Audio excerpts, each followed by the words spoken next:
Hello, everybody. Whoa. Can you hear that?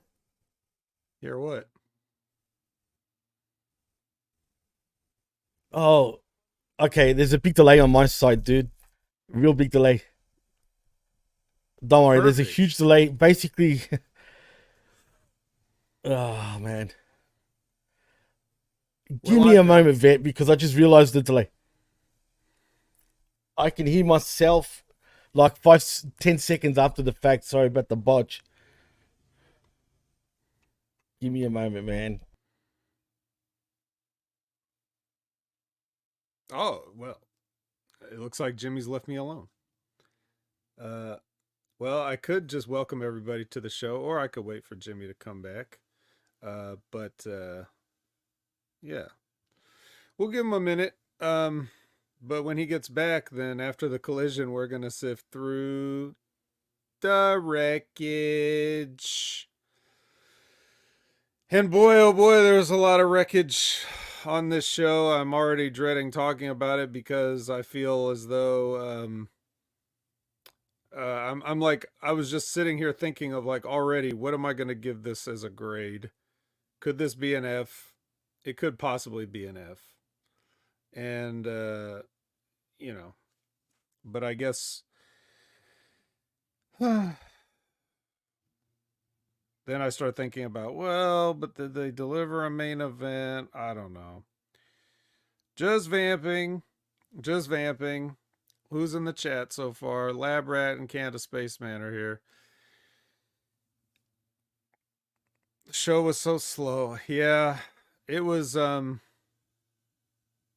It made me think as I was watching it, as I was watching Collision, and even it seems slow even though I watch it in 2 times speed.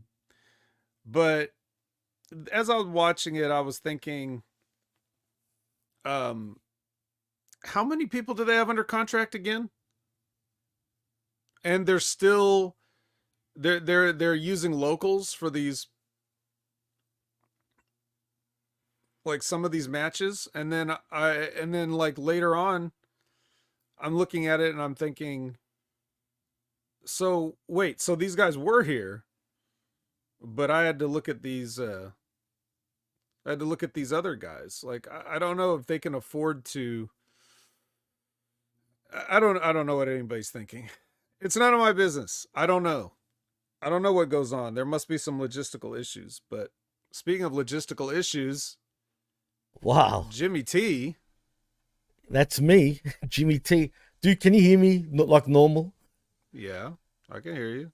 I don't know if you could tell or if anyone in the chat could tell, but as we went right into the show, there was the intro was playing twice over, like it was doubling up for me, right? And then when I got in and I was about to do the intro, I couldn't hear myself until like 10 seconds later compared to the Mm. video, which was completely bizarre because off the air we are talking like normal and there was no delay. So I don't know what happened there, but sorry for the botched intro. Should I redo that intro, Vet? Do you think I should Nah, just we're say it? good. We're fine. Let's do it live. We're All already right, in. let's. Yeah, your We're internet in. choked just like Drew McIntyre. I don't know. Yeah. Yeah, I was just vamping about how Collision was stupid, and I was already dreading what I was thinking about what grade I was going to give it. Right now, at the top of the show, even before we went live, I was like, "Am I going to give this an F?" Like, let me think about it. But I guess we'll dig into that later. Um, Speaking of later, Collision. uh, you know, there's obviously like a big elephant in the room, and I'm not talking about Gary, but we'll I just want to tell you guys, you know, a lot of you probably already know, but just stick around to the end of the show. We'll address it. We'll address it then. Um, so you know, please understand. But you know, as far as like wreckage and sifting and news and other things. I don't know, Jimmy, what kind of a week it was in wrestling. I just saw a headline of, you know, two more executives from WWE that have either been handed or filed their walking papers. We're not even sure Really? which is which. Um, Wow. but I yeah, actually haven't heard that. Is it anyone that we know of? I think the average wrestling fan probably wouldn't know, but I think maybe some people have heard these names thrown about. They escape me at the moment. I'm sure you could pull it up and find out, but uh, as far as any other news, it just kind of, it generally looks like the same old stuff. Uh, we had another terrible SmackDown. Well, it's funny. Not that it's really news. Yeah, SmackDown wasn't the greatest, man. But what's funny though, if you want to call it news, did you hear about what Kenny said about Meltzer and his star ratings? Well, that was one of the headlines. Was he said something like Will Ospreay broke Meltzer's brain or something like that. That was the headline. I don't know what the context was. Well, basically, he's saying he doesn't understand wrestling. This is Kenny about Meltzer. Actually, let me just, I'll just Wow. read. Yeah, can you believe this? Why is Kenny trying to become Jim Cornette's favorite wrestler all of a sudden? I have no idea. It's odd because even Corny himself is sort of, I'm not saying he's taken a liking to him, but he's starting to respect him a little more in recent times. But this is what he had to say on his Twitch stream. And this is what he had to say. He goes, I did have to go back to the hospital. The good news is that I was able to get some pre-op stuff done. Obviously, he's talking about his injury. It's a double-edged sword. It's good news and bad news. The good news is I have a wonderful doctor, and he's someone who is the top of his field. He's very hard to get appointments and surgeries with. However, he's done me a solid. I will actually be getting surgery very, very soon. Unfortunately for me, it means I have to leave town again. However, again, this guy's the top in his field. Even though it's a major surgery, I do feel the most comfortable with this individual. So even though there are always worries going into a major surgery, if there is one person I feel the most confident with, it's this dude. Bad news is it's like an end of an era because sadly this may be my last stream in a while. Anyway, that I'll move forward from that. Even Kenny's Twitch streams have an era now? Yeah, apparently no more Kenny Twitch streams. Oh after no, the end of an era. No. The end of an era. But basically what he said about Meltzer is that he doesn't understand professional wrestling properly. He doesn't understand the context of a good wrestling match. Now, I'm surprised that he's even saying all this. And it shouldn't be judged on just the in-ring portion of the match. It should be judged on psychology and whatnot also. I mean, he's probably getting too, crazy for Meltzer's liking. But essentially, he's saying it's a flawed system that needs to be changed. And really, I couldn't care less about this 5-star bullshit rating. Does it need to be changed or does it need to be, scrapped? He's saying it's a fake wrestling match. How do you judge like a match with star ratings when it takes two to tango and blah, blah, blah? Essentially, he was saying shit like that. I mean, do you have anything to say about that? Yeah, I don't know. Here's the deal. I think that Dave Meltzer, I think he understands wrestling quite a fair bit. I think he would too, right? As a fan, but and he can give anything any number of stars that he wants. Like like what Dave Meltzer does, to him, he's just doing that because that's what he's done for however many years now, 40 years. It has nothing to do, but it's everybody else is the one that's ascribing importance to it. Like, if no wrestler cared what Meltzer rated their match, we wouldn't be having these conversations now. But ever since the internet and all this stuff, it's like people like put stock into this stuff. And the wrestlers do put stock into this stuff. At least they say. Some of them have said out loud that they do.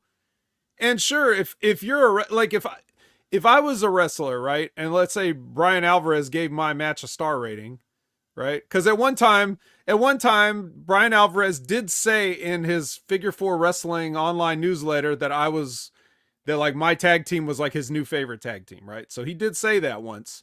Really? But let's say no shit. Yes. So wow. if let's just say for example, if he gave a match that I have 5 stars, I would be like, oh, nice. But it doesn't matter to me because I know what my match was, what I wanted it to be, what it tried to be, and what maybe it failed to be. Like, I know all that stuff. He might not know Right. that. So it's just his opinion of watching it. And he's fine to say that. But people arguing over it, I don't understand that part of it. I understand Meltzer wanting to rate a match. I don't understand why everybody else feels like they should tell him that he shouldn't do it, or that he doesn't know what he's talking about, or any of these other. I don't know why it's a conversation for everybody else, because most things that don't matter to me, I don't talk about, I don't bring up. You know, Right. like, I'm not a fan of reality television, so I don't go telling people how much these shows suck that I don't watch, and The I next don't tour tell them, bus. yeah, I don't tell them how to, like, hey, you should do your show like this, because I don't watch or because I don't care. Like, I don't comment on stuff that doesn't matter, and I don't really comment on the star ratings because, to me, like, I understand why Kenny's saying what he's saying, but I also don't care enough to try to tell Dave Meltzer how to run his business that he's run. So, Right. but it is interesting though that he of all people would be the one to say it, because it's almost like he's doing like a, to some people it would be a babyface turn, to other people it would be a heel turn, I it, guess. it's weird, dude. His thought process is totally changed for whatever reason. I have no idea why. But Labrat says, and this is a good point, the wrestlers gave Davey's ego, including Kenny, which I actually agree with. Yeah, I So mean, well that's, said. yeah, exactly. Well, anybody that ever called him up, you know, and gave him some dirt, anybody that he ever called up and answered and gave him dirt or whatever, like, he Dave Meltzer's place in wrestling history as someone that chronicled the wrestling business, because nobody else was really doing that. Not to what he was doing. Like, he's trying to figure out like the stuff behind, like, oh, this took place on this date. This was the event. It grossed this much money. It had this many tickets. Is like he was trying to chronicle this, right? And regardless of what the star ratings, that's not all he does. It's not like people think that he was trying to give people a peek behind the curtain. And you could argue whether he should have been doing that or not, but somebody was going to. If he didn't do it, Wade Keller would have done it. If Wade Keller didn't do it, somebody else would have done it. Like, he's just the first one to do it. But now, if he had not done that back then, back in the early 80s when he started, if he hadn't done that, then how are we supposed to look up and find out about stuff that happened? Because people didn't treat wrestling like a legitimate sport. So they didn't keep statistics. They didn't do stuff like that. He was doing something like that. And to me, that's his true value in the place of wrestling history, is like, without him, we wouldn't have a lot of information that we had. Now, granted, along the way, you're going to get some wrong information. He has to take people's word for it. So if like Brian Pillman calls up and gives him one side of the story, he's going to go with that. He may not know the other sides of the story, but whatever, like, he's going to have his favorites. He's going to have his people that he doesn't like. There's bias involved. It's part of journalism. Everybody has it. There are no, like, no matter what anybody wants to say, there's really no unbiased journalism. They're all biased and based on how they grew up, how they were taught, whatever. It all goes into it. But I'm just saying, like, I just think it's funny how we still argue about the stars, and I don't know why it matters. It's Why funny. don't you just say, if Dave says something, like, if he says, hey, this match gets 6 stars, right? Yeah. And you say, it was a 3 for me. That's all you need to say. You don't need to call him an idiot. You don't need to say we need to get rid of this rating system. What do you mean we need?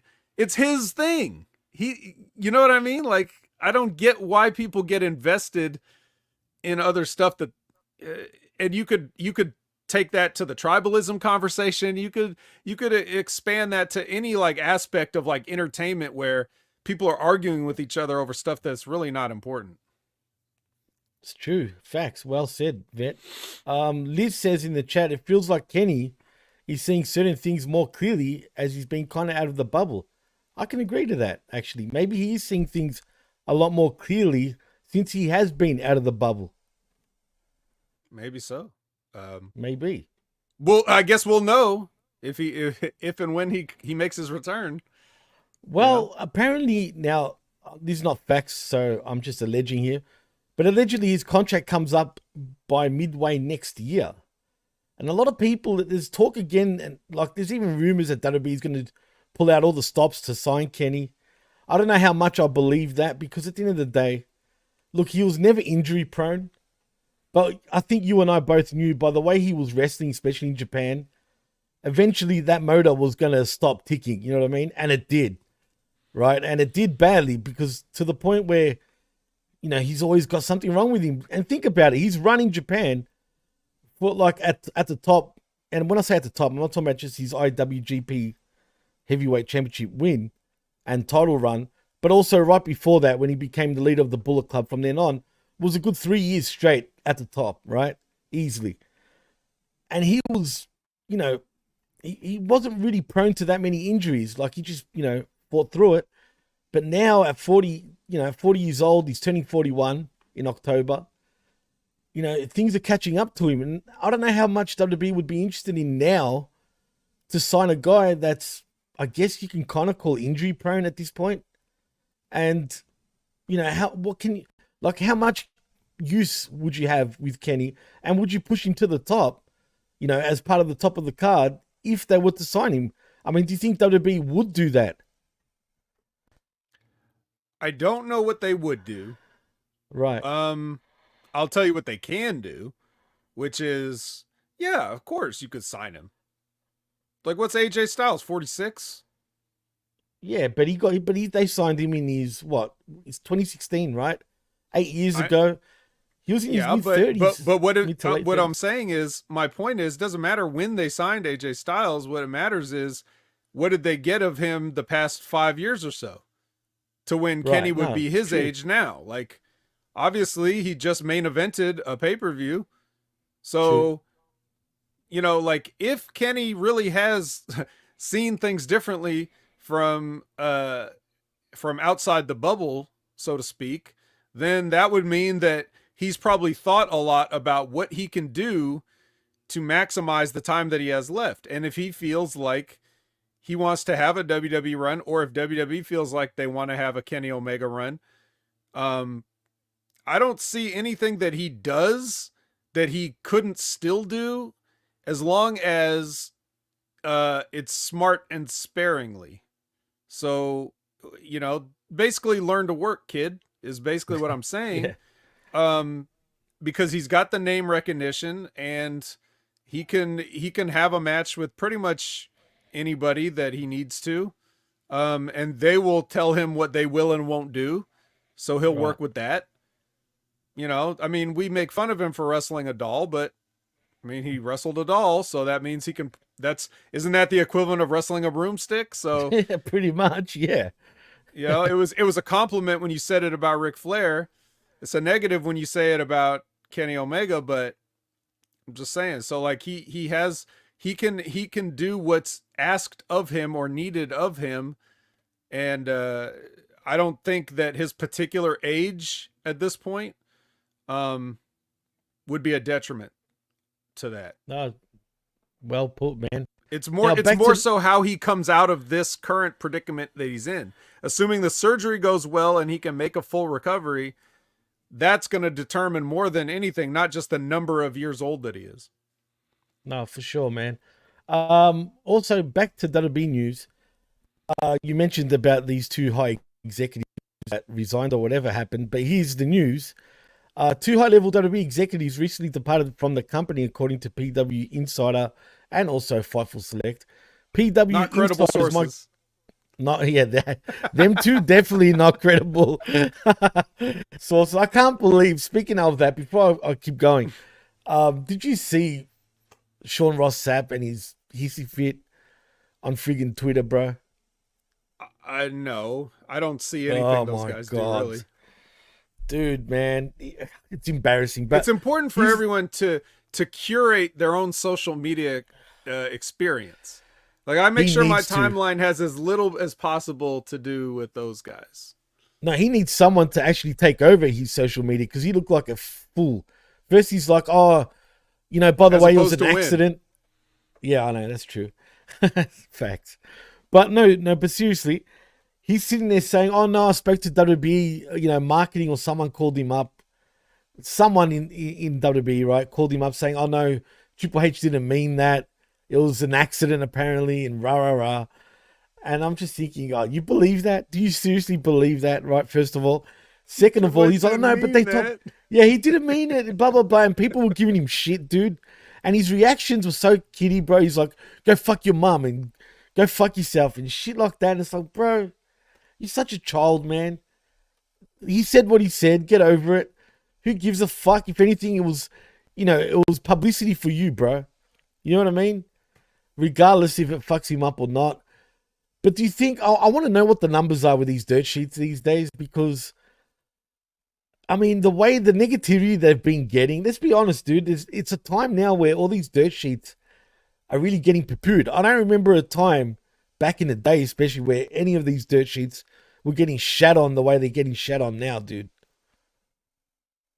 Yeah, I would be curious to see the numbers. Whatever they are, they'd be way too high. But anyway, so despite, you know, so Sean Ross Sapp through tears posted this, and Mike Johnson through sandwiches posted this. Well, like, got mustard all over his keyboard. But who were the guys that left the WWE? Well, according to Mike Rubin Johnson, from music producer Rick Rubin, and who else? and Jimmy Iovine. Is apparently yeah. coming from him. So talking about music producers and stuff. Anyway, Mike Johnson reported that his sources stated that WWE Vice President of International Events, General Manager of Emerging Markets, that's a long sort of tag, Michael Levin, or Levine, maybe. It's spelled as Levin. How would you say that? Levin or Levine? I think Levin, right. But I think Levin too. But anyway, Michael Levin recently departed from the company over the past several days. Those spoken to reportedly stated that Levin's departure was due to his position being phased out as part of TKO's group ongoing assimilation of WWE and UFC. Johnson reported that prior to his departure, Levin had worked out of WWE's London office and had been in attendance at last Saturday's Backlash 2024 event in Lyon, France. Prior to his departure, Levin had been working in WWE since August of 2016 and had been promoted as the GM Emerging Markets and VP International Live Events in July 2020. Prior to joining WWE, Levin had previously worked for Ticketmaster and Live Nation. Fightful Select's Sean Ross Sapp, though, reported that his sources confirmed Johnson's report about Levin's departure and also stated that another high-level WWE executive also recently departed from the company. Sapp reported that those spoken to stated that Senior Director of TV Event Relations, Stephen Rubin, like you said, Mike Rubin, also departed from WWE over the past few days. Prior to his departure, Rubin had worked in WWE since June of 98. Wow. And had been promoted as Senior Director of TV Event Relations in February of 2023.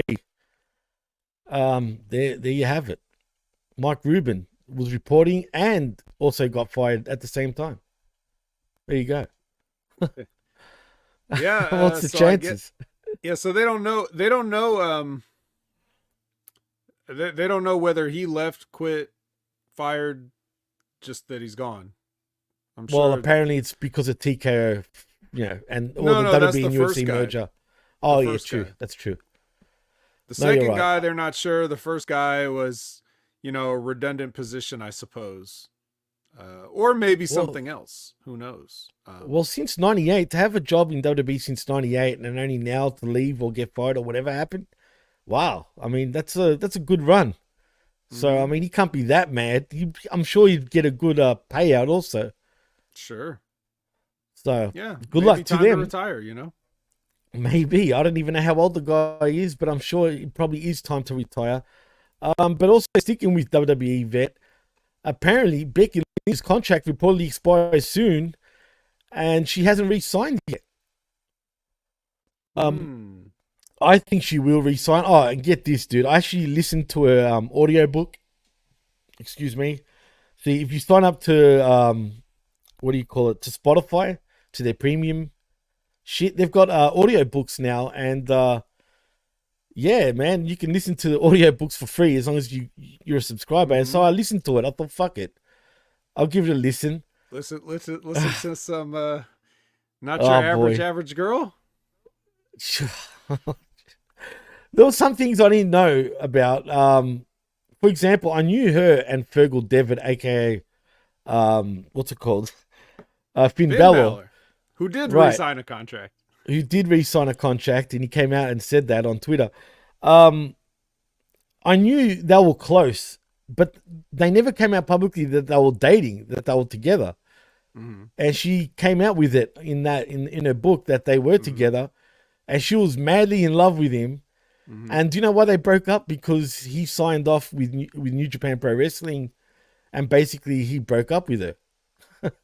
So, and she was devastated, dude, apparently, and she slipped around a bit too, dude.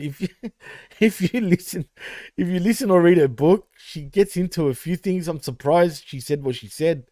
Hey, don't slander Becky like that. She didn't sleep around.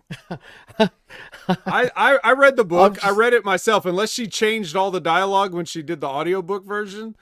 Dude, but she was with a few guys. Yeah, well, I mean, what can you do? You're a woman. You're gonna date. You know.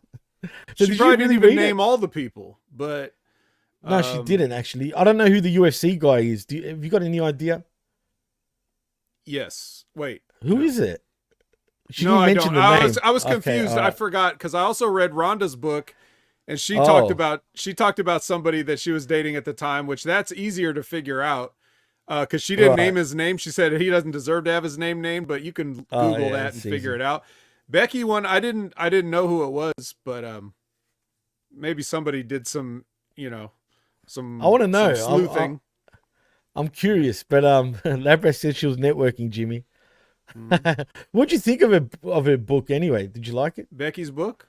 Yeah, I did like it. I like that she's very honest about stuff. She doesn't really very honest, surprisingly, bro. She doesn't really put herself over. She more like puts herself down a lot. Yeah, true. But she also does. She was talking about how she definitely had the goal of main eventing WrestleMania. And she was going to do whatever it took to do that. So, like, that's the closest she gets to kind of putting herself over. The rest, she's, like, very self-deprecating, and she talks about her eating disorders and and stuff like just so I appreciate her honesty. I always liked Becky. I always felt like she was, just another one of the guys, really. But that's just my impression. I wasn't around her. But I enjoyed the book. The only thing about it was like, it did kind of seem as though, towards the end, like when she's kind of talking about her WWE career, it seems like the book, like the pace really picks up and they shoot past a lot of stuff really quick. And it's like, whoa. Too quick, I think, dude. Yeah. Actually, you're right. Yeah. So I don't, that would be the only complaint. Like I wanted maybe a little bit more, but, I like that she wrote the whole thing herself. I like that she was honest. She was entertaining. It did have the have a nice day vibes of like the sense of humor. She's not exactly like Mick Foley, but she's cheesy though. She's daggy, cheesy. Yeah, she's cheesy, but she would tell you that. She would admit that. So I like it. I would, if you're a fan of Becky, I would recommend it. If you're not so much a fan of hers, but you like wrestling books and you like reading about, stuff behind the scenes and stuff like that, maybe you'll become a fan of hers if you hear the real her and not just like the gimmick versions, like the man, big time Bex. If you actually listen to the real person. No, right, exactly. She was very candid, actually, man. So, yeah, I recommend it. Dee, I think, didn't really like it. Personally, I liked it, but yeah, no, she's very candid. It's pretty eye-opening too with some of the shit she says. But Liz wants to know, why is it sleeping around if it's a chick, but he's a stud if it's a guy? You mean why he's a female? Well, yeah. Look, man. Look. To me, it ain't like. To me, if you sleep around, you sleep around. Like, I don't think a guy is cool for doing that, but at the same time, like, literally, the women are the gatekeepers. Exactly. So So keep that gate as much as you can. You know, everybody and can just also, come through. and also, Liz. Go ahead, Jimmy. No, continue. I'll say after you. Oh no, I'm probably putting my foot in my mouth anyways. But I mean, that's that's Well, look, I'll put your mouth in. I mean, your mouth. Sorry, forget it. I was going to say your foot in my mouth right now because basically, don't do that. This is the internet, but let's not do that. You funny guy. Anyway, basically what I was going to say is, you know what it is, Liz? You know, females are supposed to be all that, wholesome and, you know what I mean? Like, I know it's stupid though. I agree with you. You're right. A female shouldn't be, slut shamed for sleeping around with many guys or not. But I think more so because women are supposed to be, wholesome and stuff, whereas guys are guys, right? But you're right. It's stupid. It's a stupid thing. I mean, I don't judge. Maybe, when I was younger, I'd probably say, oh, she's a slut, or whatever, right? But now I couldn't care less. Like, if you sleep around, good on you, man. What's wrong with liking sex, right? There's nothing wrong with that. But it just comes across as kind of dirty, like, for a long time, Jimmy, it seems like it seemed like there was a I was looking at that. Thank you, Jose. Oh, Jose. But no, for a long time it seemed like the society thing was women would like to deny how much they like and enjoy sex. It's like a burden they have to carry. Like, I gotta have. We're the ones that have to have sex with guys. Like, knowing that it wasn't cool for women to enjoy it. It was almost like it was a burden they had to carry. It's which is not the case. Everybody likes sex, or they should. No, for sure. You know what I mean? Like, it's not a. Oh yeah, there's something wrong if you don't. Thing. Yeah. No. So, but even even like specific thing either. But I mean, even from my experience of just like the women I've known ever since I was like from grade school to high school to college to the other adults in my family and my life and my friends and all the women that I've ever seen, in my personal experience, it would like if a woman had feelings for a guy, they would take it to their grave before they admit it. Like they want the guy to ask them. Bingo. You know what I mean? Like they don't want to admit it. So it's like as soon as the guy admits it, then all bets are off. But like the women will it'll be like, here lies so and so. She actually liked this guy but never told him. Like that's just how it was. Bro, that was facts. First of all, also it's funny that you said that because dude, they'll drop as many hints as possible for you to get it, right? Like, and it deep down too, right? You can see the hints and all that shit. But there's no fucking way they're going to come out and admit it. They're waiting for you to fucking make that move. And it's just funny. Like, what, D? What? Yeah, no, exactly. We do the chasing. They drop the little fucking hints. Right. And it's up to you if you understand it or not. It's a fun game we've played for thousands of years.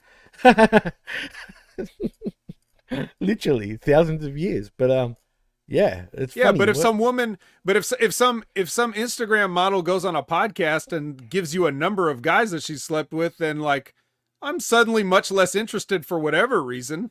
Like I can't tell. I wonder why. Yeah. Yeah, maybe I don't want to be 3001, like but even more so it's just like I don't know. I don't know. Whatever. This is a side tangent that we don't actually need to go down. The point is that Becky is a lovely woman and she's a mother and she and Seth are a couple now. And so obviously everything's perfect and she's going to sign that contract, guys. Don't you worry. They just need to come. We just need to come. To an agreement here. Liz says, cause if we chase, dudes run. Why? Because they're holding some like guys a are just pin stupid or a butcher knife or something. Wait. She's got a point because we look like the freaking desperate ones. Okay, well, D says she's got a point because then we, as in the females, look like the desperate ones. Mm-hmm. apparently. Right, and that all goes to that gatekeeper. That all goes back to that gatekeeper societal construct. You know, whatever. Let's just end Anyway. this. Let's just end this, Yeah. and let's just say, don't worry, Becky will resign. Oh no, 100%. I agree. Jose says Becky's a MILF. I mean, well, she is now. You know what I mean? Since she's had a kid. But anyway, was I feel like we should have called the show "Let's Talk About Sex" because that's a first here on the Wreckage. Maybe even in HMG and Channel Attitude. Who knows?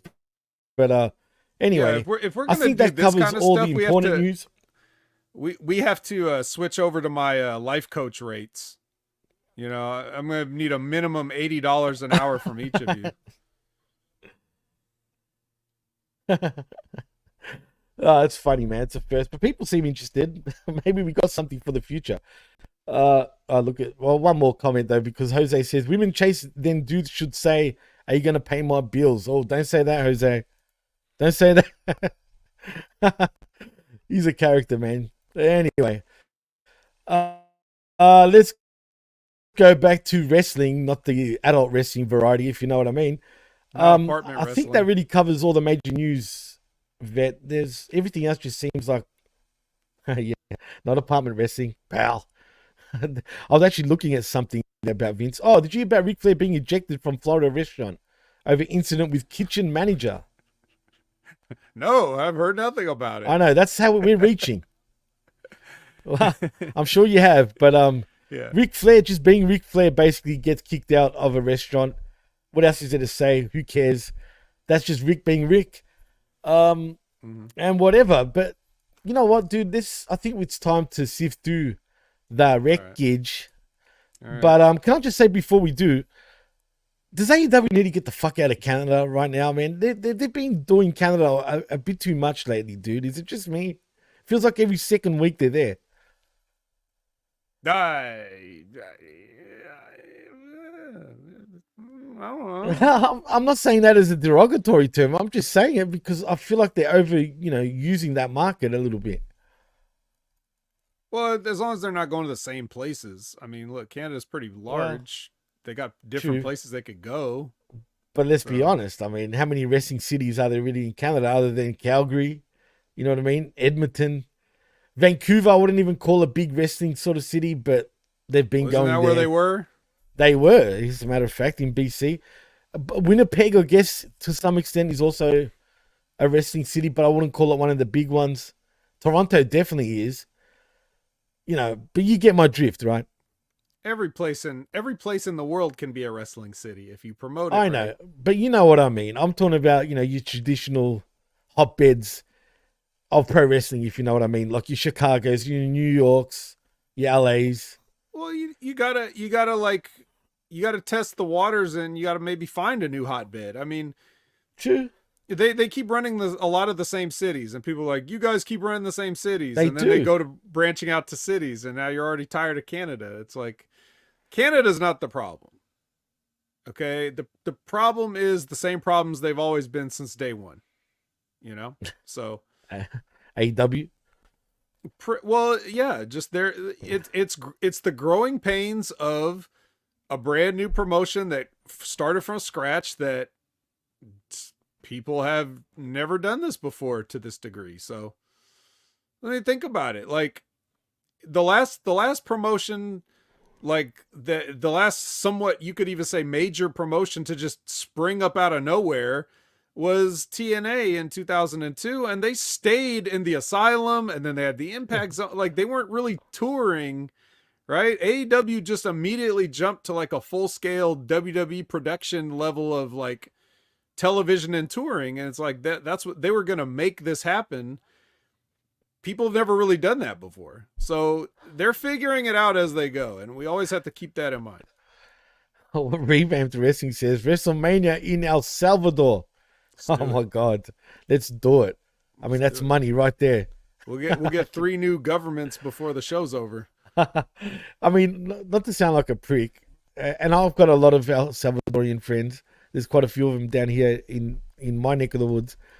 But I mean, could they afford WrestleMania really? The way it's been going in El Salvador. I mean, come on. I'm not to poke fun at it, but you know. But why not? I mean, it should be everywhere at this point. Apparently, it's going to happen in London sooner than later. But see, I think WWE will just do it just to stick it to AEW, man. They might. But, well, regardless, we're in Canada for Collision. Canadian Collision. That sounds like a pay-per-view you could have in Canadian El Salvador. Collision. I like it. Yeah. Oh, boys, by the way, I didn't know about now. Apparently, the president is a crypto rich guy in El Salvador. Thank you for telling us. Oh, good. No, I didn't hear lately. All I knew there was shit. There used to be wars going on. There used to be all sorts of shit. So, you know, tell me some more, guys, on what's going on in El Salvador. But anyway, let's get back into the wreckage. So please, Vet, tell us more. Oh, well, we're starting our collision cold with the tag team of Brian Yoli versus Top Flight. Who? You remember Top Flight? They're the guys that team with Action Andretti sometimes. Sometimes. But I didn't recognize him because apparently the fat one's gone sort of lean again. Whoa. Yeah. Did you notice that? Darius Martin has become Dietus Martin? It could be. It could be. Yeah. Well, you know, anyway, they did some stuff, and Claudio Castagnoli won with the running uppercut as a finish. It's not normally a finish, is it? Actually, lately it has been. Has it? Have you noticed that? Yeah, I think in these last couple of matches, he has done that, I'm pretty sure. Huh. Well, I mean, that's it. Afterwards, Brian gets on the mic and says, "Give it up for Top Flight." Yeah. And then he puts over AEW some more, and then they start an AEW chant. And did you notice something important though during this putting over of AEW? What's that? Did you notice Castagnoli walked out of the ring and to the back the second he mentioned AEW? No, I didn't actually. The camera followed him too. I don't know if that was during a commercial. Yeah, because it's an angle. That's why. You think so? I know so. I know for a fact because you'll see later. Okay. So anyway, but Danielson says he loves it. He loves AEW, and he's willing to get hurt or die for AEW. So, you know, basically, that's basically his point. But he's talking about the anarchy in the arena match. He's saying, you know, it's because he believes in AEW, he thinks he should do this. It doesn't make sense. Don't try to think about it too much. It's just, but it's part of an angle, and like I said, we'll get to it. Hey, you know everybody's favorite wrestler is the best wrestler in the world, right? It's Will Ospreay. Oh, yeah, the best wrestler in the world. Cool. Yeah, he broke Meltzer's brain. Didn't you hear that from the other guy that broke Meltzer's brain once? Do you like? You know what I'm thinking as I sit there, like, look, okay, I'm on a tangent again. So. Please. As I listened to Jim Cornette review, what was it? Dynasty? And he's sitting there and he's talking about the Pac and Okada match. And he's saying like, how Pac has won him over and he finally showed Jim Cornette something and all this other stuff. And then he says Okada's basically, the short version is he says Okada's a bum and doesn't do anything and he's being overpaid and all this other stuff, right? Well, he's kind of being overpaid, don't you think? If it's true. No, there's no amount of money you can pay that guy that's not worth it. The question is, do they know how to get the value that they're paying him? No, of course they don't. Right. But he deserves every penny. But this is the thing. So as I'm listening to this, and this is why a guy like Jim Cornette is disqualified from talent evaluation from now on. Because he's sitting there, a guy that grew up watching Jerry Lawler is talking about Okada not doing anything in a match, right? So when you look at that, and then you look at Pac, and then now all of a sudden Jim Cornette is praising Pac, and then if you look at guys like a Will Ospreay that we're talking about, like you know, hey Jimmy, when Ospreay turned heel and formed the United Empire, who did he turn heel on? When Ospreay turned, you said? Yeah, when Ospreay turned heel back in New Japan and he Right. formed the United Empire, who did he turn on? Who was it, actually? I've forgotten now. Who You gotta are we make just me talking think. about? Oh, okay. All right. But what are you saying, though? So who in hey, when Kenny Omega was like coming out with a broom and goofing around in New Japan, but then all of a sudden he had a match, a certain 6-star match or whatever. Like who was that? Who is Kenny Omega's With match Ospreay. With Ospreay, right. No, Oh, you're talking about Okada, sorry. right? You're talking about Ospreay then, yeah? I'm talking about who's the common thread between all these guys getting talked about. Who was calling before Okada came Oh, Meltzer. around? You talking about Meltzer now? Before Okada came Now I'm around. confused, bro. Right. Okay, well if you weren't chatting about South America in the chat and listening to what I was Yeah. saying, then maybe Sorry, right. you get it. All right? I'm trying to Right. get to a point here. Will Ospreay, okay, before he was a viral sensation who did a bunch of flips with Ricochet and everybody was laughing at it, like, look at these clowns flipping around. Ricochet you're talking about. Yes. Okay. That's what Will Right. Ospreay was known for. The viral Right. video of him flipping around a Right. ring with Ricochet. 100. Then he has a bunch of matches with Okada, and now everybody calls him the best wrestler in the world. Kenny Omega's coming out with a broom, joking around, calling himself the cleaner and all this bullshit and fucking around, and he's known for doing Street Fighter moves and wrestling a doll. Then he has some main events with Okada. Now people are calling Kenny Omega the best wrestler in the world. Pac, Jim Cornette's seen every Pac match since he's been in AEW and says this guy's an idiot. He does everything in the world. He doesn't get it. He has one match with Okada. Jim Cornette starts praising Pac. Do you see the common thread here? Okada, obviously. Right. So, So anyways, that's why I just think it's funny how he makes all these guys and still doesn't get the respect and the stuff that he deserves. Now, people do talk about him, but I would expect people like Jim Cornette to know better what they're looking at sometimes. But anyway, the reason I bring that up is because here's Will Ospreay, the Meltzer brain breaker, right? And he's taking on Lee Moriarty, and Roderick Strong's on commentary. Who do you think wins this match? I wonder. Obviously, Ospreay wins the match because he does win the match. Oh But, yeah, but Stormbreaker. Stormbreaker. and Jimmy. see, He was going to it's go the for the move- Tiger Driver, but he went for the Stormbreaker. he should have just gone for the Tiger Driver. I'm sure he's probably going to do it to Roderick Strong. Is it at the pay-per-view they're wrestling? Is that what's happening? I think so. Yeah, That, double have or they nothing. even? It is a Double or Nothing, right? Okay. Mm-hmm. I'm sure we're going to get a Tiger Driver come Double or Nothing, right? You think that's the payoff, right? That's going to be the. Not if he doesn't want to hurt poor Roderick Strong, who's had a neck surgery. Well, maybe he goes on to just be a manager for good after this match, possibly.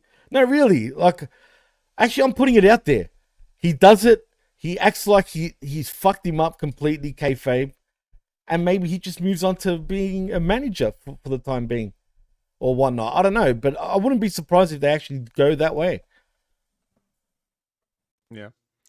Well, I think I speak for everyone when I say I can't wait to see it. But you know what? Yeah. Before we even get there, we got to worry about Shane Taylor because he's going to come in and attack Will Ospreay. This You don't bothered seem me, too happy dude. about that. Nah, because I'm sick of it, dude. I'm sick of it because, let me guess, they're probably going to set up a match for Dynamite between them two. Actually, let me rephrase that. Has Shane Taylor actually wrestled on Dynamite yet? Probably. I honestly don't remember. I couldn't tell you. They all run together for me. I never remember which matches are which. Maybe it was the Orange. No, the Orange Cassidy match was on Dynamite because Kevin Nash talked about it.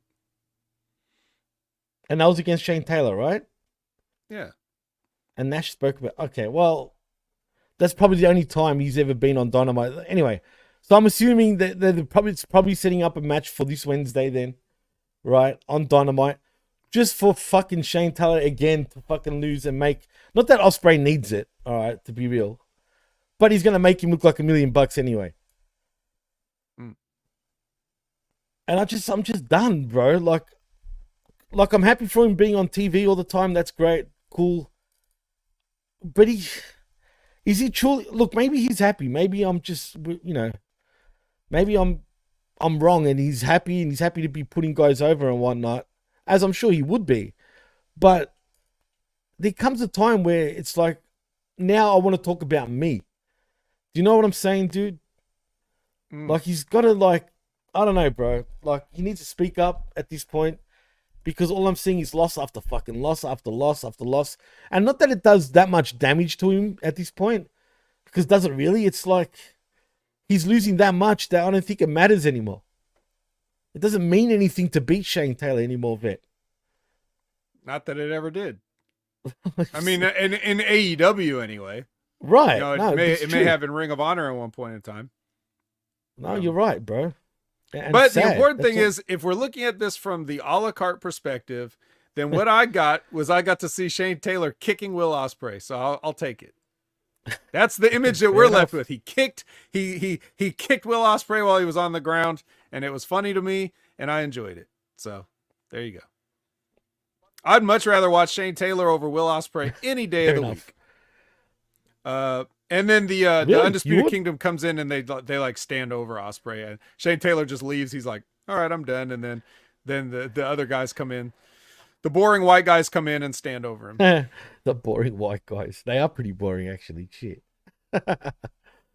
Yeah, I knew Mike Bennett was cooked when when Frankie Kazarian called him the guy with the backwards hat and the wife.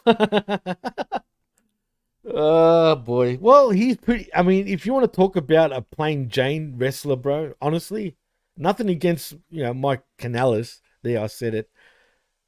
But that's what I mean. Look at him. He's literally the plainest dude. He's got no personality, really. I mean, he's always going to be known as the guy that's married to Maria Canales. I'm sorry, but it's true. That was his best gimmick. It was. That makes me laugh and everything. Bro, come on. WWE, I take my hat off to WWE for doing that. They that just didn't want to go all the way with it. They should have, man. That would have been fucking great. I'm sure it didn't sit well with Mike really deep down, right? But fucking hell, that made me laugh, bro, because that's the truth, man. The way they, described it is exactly what he is, dude. But like you said, if they went all in with it, it could have been great. But unfortunately, that wasn't the case. Well, you know what is great? Mercedes Moné. She is throwing out the first pitch at Fenway, and hey, she didn't bounce it. She threw it out. She made it, bro. She has some heat on that, boy. Woo. Catcher was like shaking his hand. Actually, before we keep going, can we talk about Moné for a moment? Yes. Is she unfairly getting all the backlash? Like, basically, like, is she getting too much backlash and unfairly? All right. Yes. Why is and not backlash in Lyon, France? No, just regular old backlash. Just regular old backlash. So, do you think it's unfair with the way she's being treated? Because to an extent, I think you're right. Because at the end of the day, is it her call or is it AEW's call to be booked the way she is? Like, she hasn't wrestled yet till Double or Nothing and whatnot. I think it's AEW that's dropping the ball on her majorly. Well, yeah, I don't blame any of these wrestlers for their own, like, except what happens in the ropes. Like, right. I'll blame some of them for that, but I'm not gonna. Of course not. The presentation, the booking, like they're all trying their best. It's like for them, it's like a chicken salad and lemonade factory in there. They're doing what they can, but it's like if there's a vision. Let's put it this way. Let's be fair. If there is a vision, it's hard for me to see it because I'm looking from the outside. So whatever Tony's seeing, I'm not seeing it. I need some help. But her, no. Look, I'll put it to you like this. For me, I'm a fan And she's already, to me, she's there. There's like a point at which I guess I decide that a talent has proven themselves, at least to me, like, okay, good enough for me. You're made. And she did that way back when in NXT Brooklyn. Right. Like I'm not worried about her anymore because I know what she's capable of. The booking and everything after that, the stuff that's out of her hands, yeah. But as far as I'm concerned, she's good with me. So it's just a question of, can they get what they want out of her? I doubt it, but I mean, we'll see. That's the point. She's better as, you know, in-ring talent. Yeah. Not so much. She's not the greatest promo ever.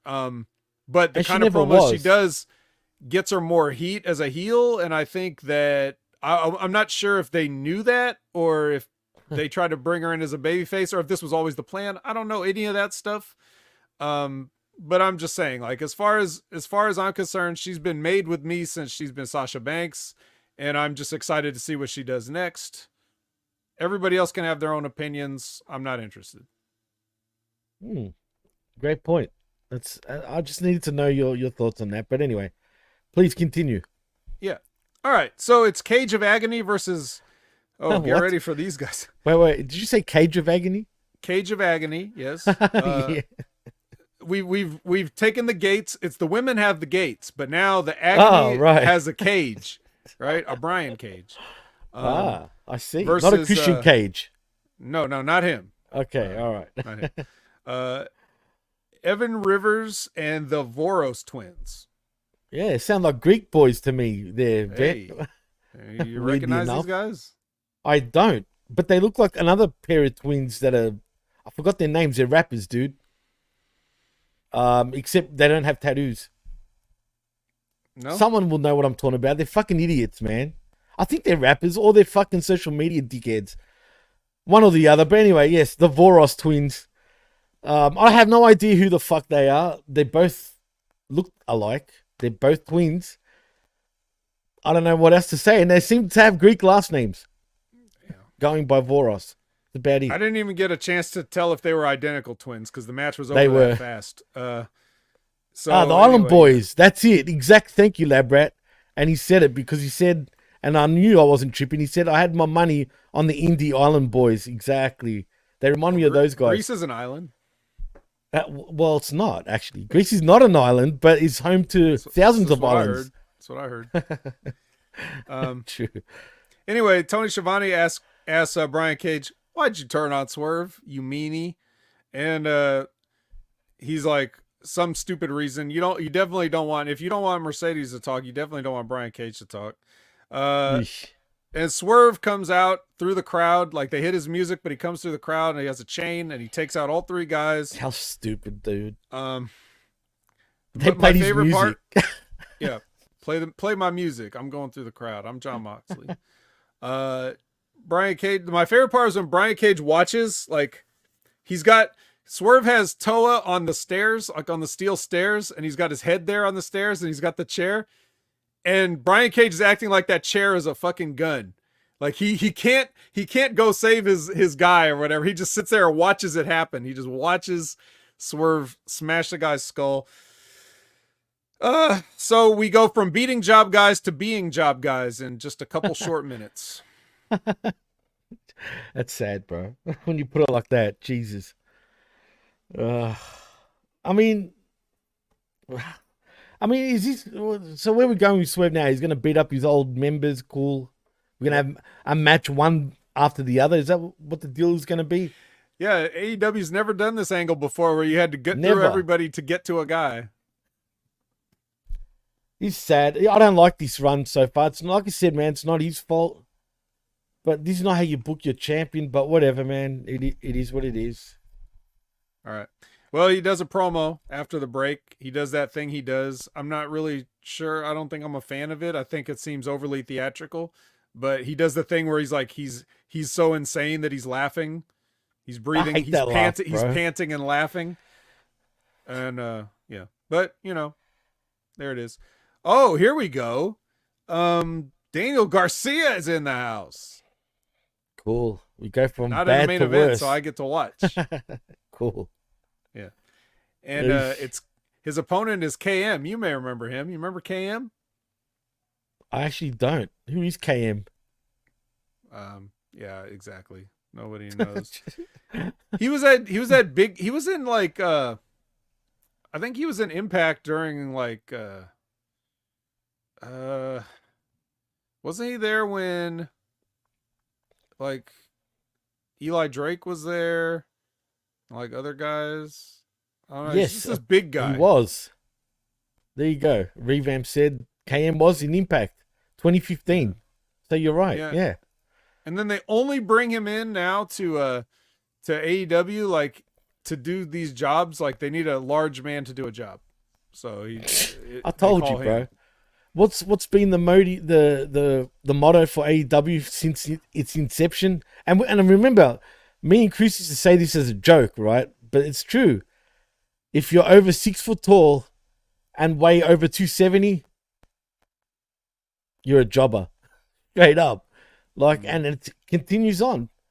Tell me a big guy that's over, man. Like, that's actually a big deal in AEW. And don't say Wardlow because even he's a failure. So, is there anybody? Well, I don't know about in the past, but you know, Big Bill is currently under the learning tree, so he may get he may be the first one to break out and get a major run here. Well, change the B to a D at least. Well, yeah, okay, I'll give him that. Because he had a small partner, though. See what I mean? So take the B out and adding the D, and you've got the big deal. Mm-hmm. Yeah. Yes, the big dildo. There you go. Big dildo. Well, yeah. We got a big dragon sleeper on KM, and that's a wrap for him. So that's a wrap. Daniel Garcia celebrates with his signature dance. Oh, here's an interesting one, Jimmy. It's Dax Daxon versus Dynamite Kid Tommy Billington. No, not that one, bro. but does his kid nephew, look like his freaking uncle or what? He looks exactly. Yeah, like that is trippy, but nevertheless, he looks exactly like him, bro. It is weird, dude. Even though that's supposed to be his nephew, I'll be asking fucking his mum if she slept with the OG Tommy Billington, because it seems a bit suspicious to me. I mean, can you really look that close to your uncle, you think, dude? Yeah, I guess you can if like, I mean, if it's well, yeah, you can. Well, look, look, Tom, the original Tom Billington has been in a wheelchair since long before this kid was ever born. So there's no, you know, I don't know how all of his situation works down there. I don't know if he had to chase or be chased, or if someone had to, if he had wherever he went had to have a ramp at least. But a ramp, god damn. Yeah, if he went and got busy with somebody else, it definitely needed to have like handicap accessibility. But yeah, so the kid does look like him, not only just in looks, but also, I mean, he hasn't done the same amount of steroids yet or the same amount of lifting, but he's like on his way on both. But he actually moves like him too, like a little he's bit. Good, dude. Not to Chris Benoit's degree, but but I like the kid, bro. He's got something. I'd actually sign him. I just feel like the AEW are friggin' hypocrites, though. Mm-hmm. That's all. And you know what I'm getting at, right? When I say that. Yeah. I won't even say it, but you know what I'm trying to say. That's the only thing. But I would sign the kid regardless. I mean, straight up. Maybe they will. I mean, the match was okay. I wasn't really paying that close attention, but I mean, what I saw looked fine. And you know, it's Dax Daxon. He actually gets to win. This is the first time he's ever won a singles match. Yeah, Snacks Dax. The first time he's ever won a singles match against anybody besides his own tag team partner. This match. Wasn't he in the tournament at one stage? Yeah, that's why they did that. And then okay. Sonic says Samoa Joe's the biggest world champion AEW has had. I'm assuming. I don't watch it. Yes, yeah, I think that's a big guy, I guess. not but as he's not tall, 6'2". but big. Exactly. Thank you. Mhm. So he falls short on the criteria. He's got one thing, not the other. But we'll take it. We'll compromise on that. We'll say, We'll yeah, compromise. Samoa We'll Joe. compromise. Samoa Fine. Joe did it. He did it. But yeah. So so Dax Daxon uses a slingshot power bomb as a finisher, which of course he does. He's got to do something just like the fucking Tully Blanchard or something from the 80s. So he switched it up. Instead of just doing a suplex, he does a power bomb. Great job, Dax. Good job, kid. When's the spine hey, buster gonna come out though, man? That's what I want to know. Just saying, I don't know. Maybe he doesn't want to put him in a wheelchair with his uncle just yet and bust his spine. So. Well, the fact is, the kid's good, man. Good enough. I don't know how long has he been wrestling for, dude. I didn't even know this guy existed until today. Oh, you took the words out of my mouth. Neither did I. That's what I mean. Where did he come from? I mean, I know where he came from, but where, like where'd they find this kid, bro? Like, England, probably. Well, look, man, sign England. the kid. I don't know if he should use the Dynamite Kid moniker like right now. But I mean, did he have to use that? But damn it, he looks like his uncle for sure. Like a young version of him, man. Like, I'm going to say like the British Bulldogs sort of version. Not as roided up yet, though, if you know what I mean. Mm-hmm. Yeah. Even the New Japan version. Mm. He kind of looks like that. Not the one later on in Japan, though, where he was washed up. I'm talking about long before. Labrat says they found him in the woods of England. Oh. Yeah. There you go. There he was. He looks too tan to be out of the woods, though, Lab. Just saying. Hey, could be spray tan. The sun can come through the trees, certain times. It could. But anyway, yeah. All right, breaking news. Anyway. I like Don the kid, Callis, though. That's all I will say. Huh? Breaking news, Don Callis is bringing in Jeff Cobb. Since everybody's getting hurt, like Will Hobbs is getting hurt, so we need to bring in another guy, so they're bringing in Jeff Cobb to be part of the So United Empire all over again? Just a little bit. I told you this, I think, last week or the week before, but you definitely know where this is going. It's going to be the Callis family against United Empire. I mean, it has to be. Eventually. Well, if that's the case, then Jeff Cobb shouldn't team up with the family. He shouldn't, and I've got a feeling he'll be the one that turns on Ospreay, if anything, though. He'll be the only member that gets away from him. Maybe another one might get away. But Fletcher and Ospreay will definitely stay as a tandem. I think, anyway. Whatever. Who cares? Yeah, well, let's not get ahead of ourselves.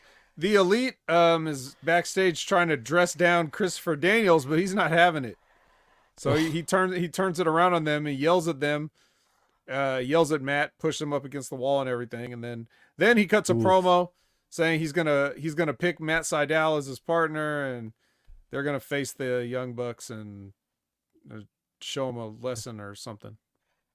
Oh, cool. Is this another learning tree? Maybe. I think it's going to be a good old fashioned, fallen angel ass whooping. Yeah. All I'm going to see is a fallen angel, literally, if you know what I mean. I don't know what does that mean? Explain He's going to yourself. fall and he won't get up. Put it that way. Okay. All right.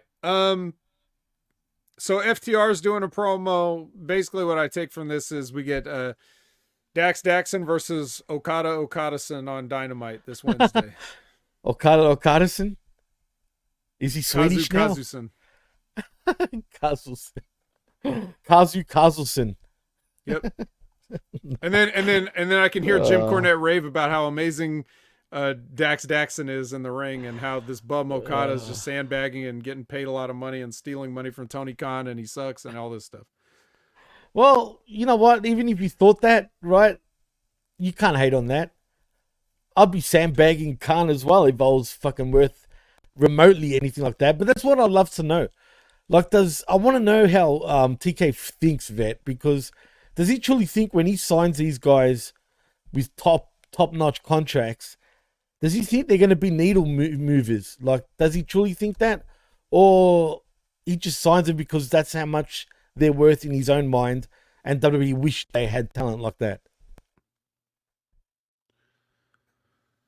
I don't know. I honestly don't know what he really thinks, but I mean, look, the bottom line is you got to take, and this is something that we definitely don't see with the WWE draft.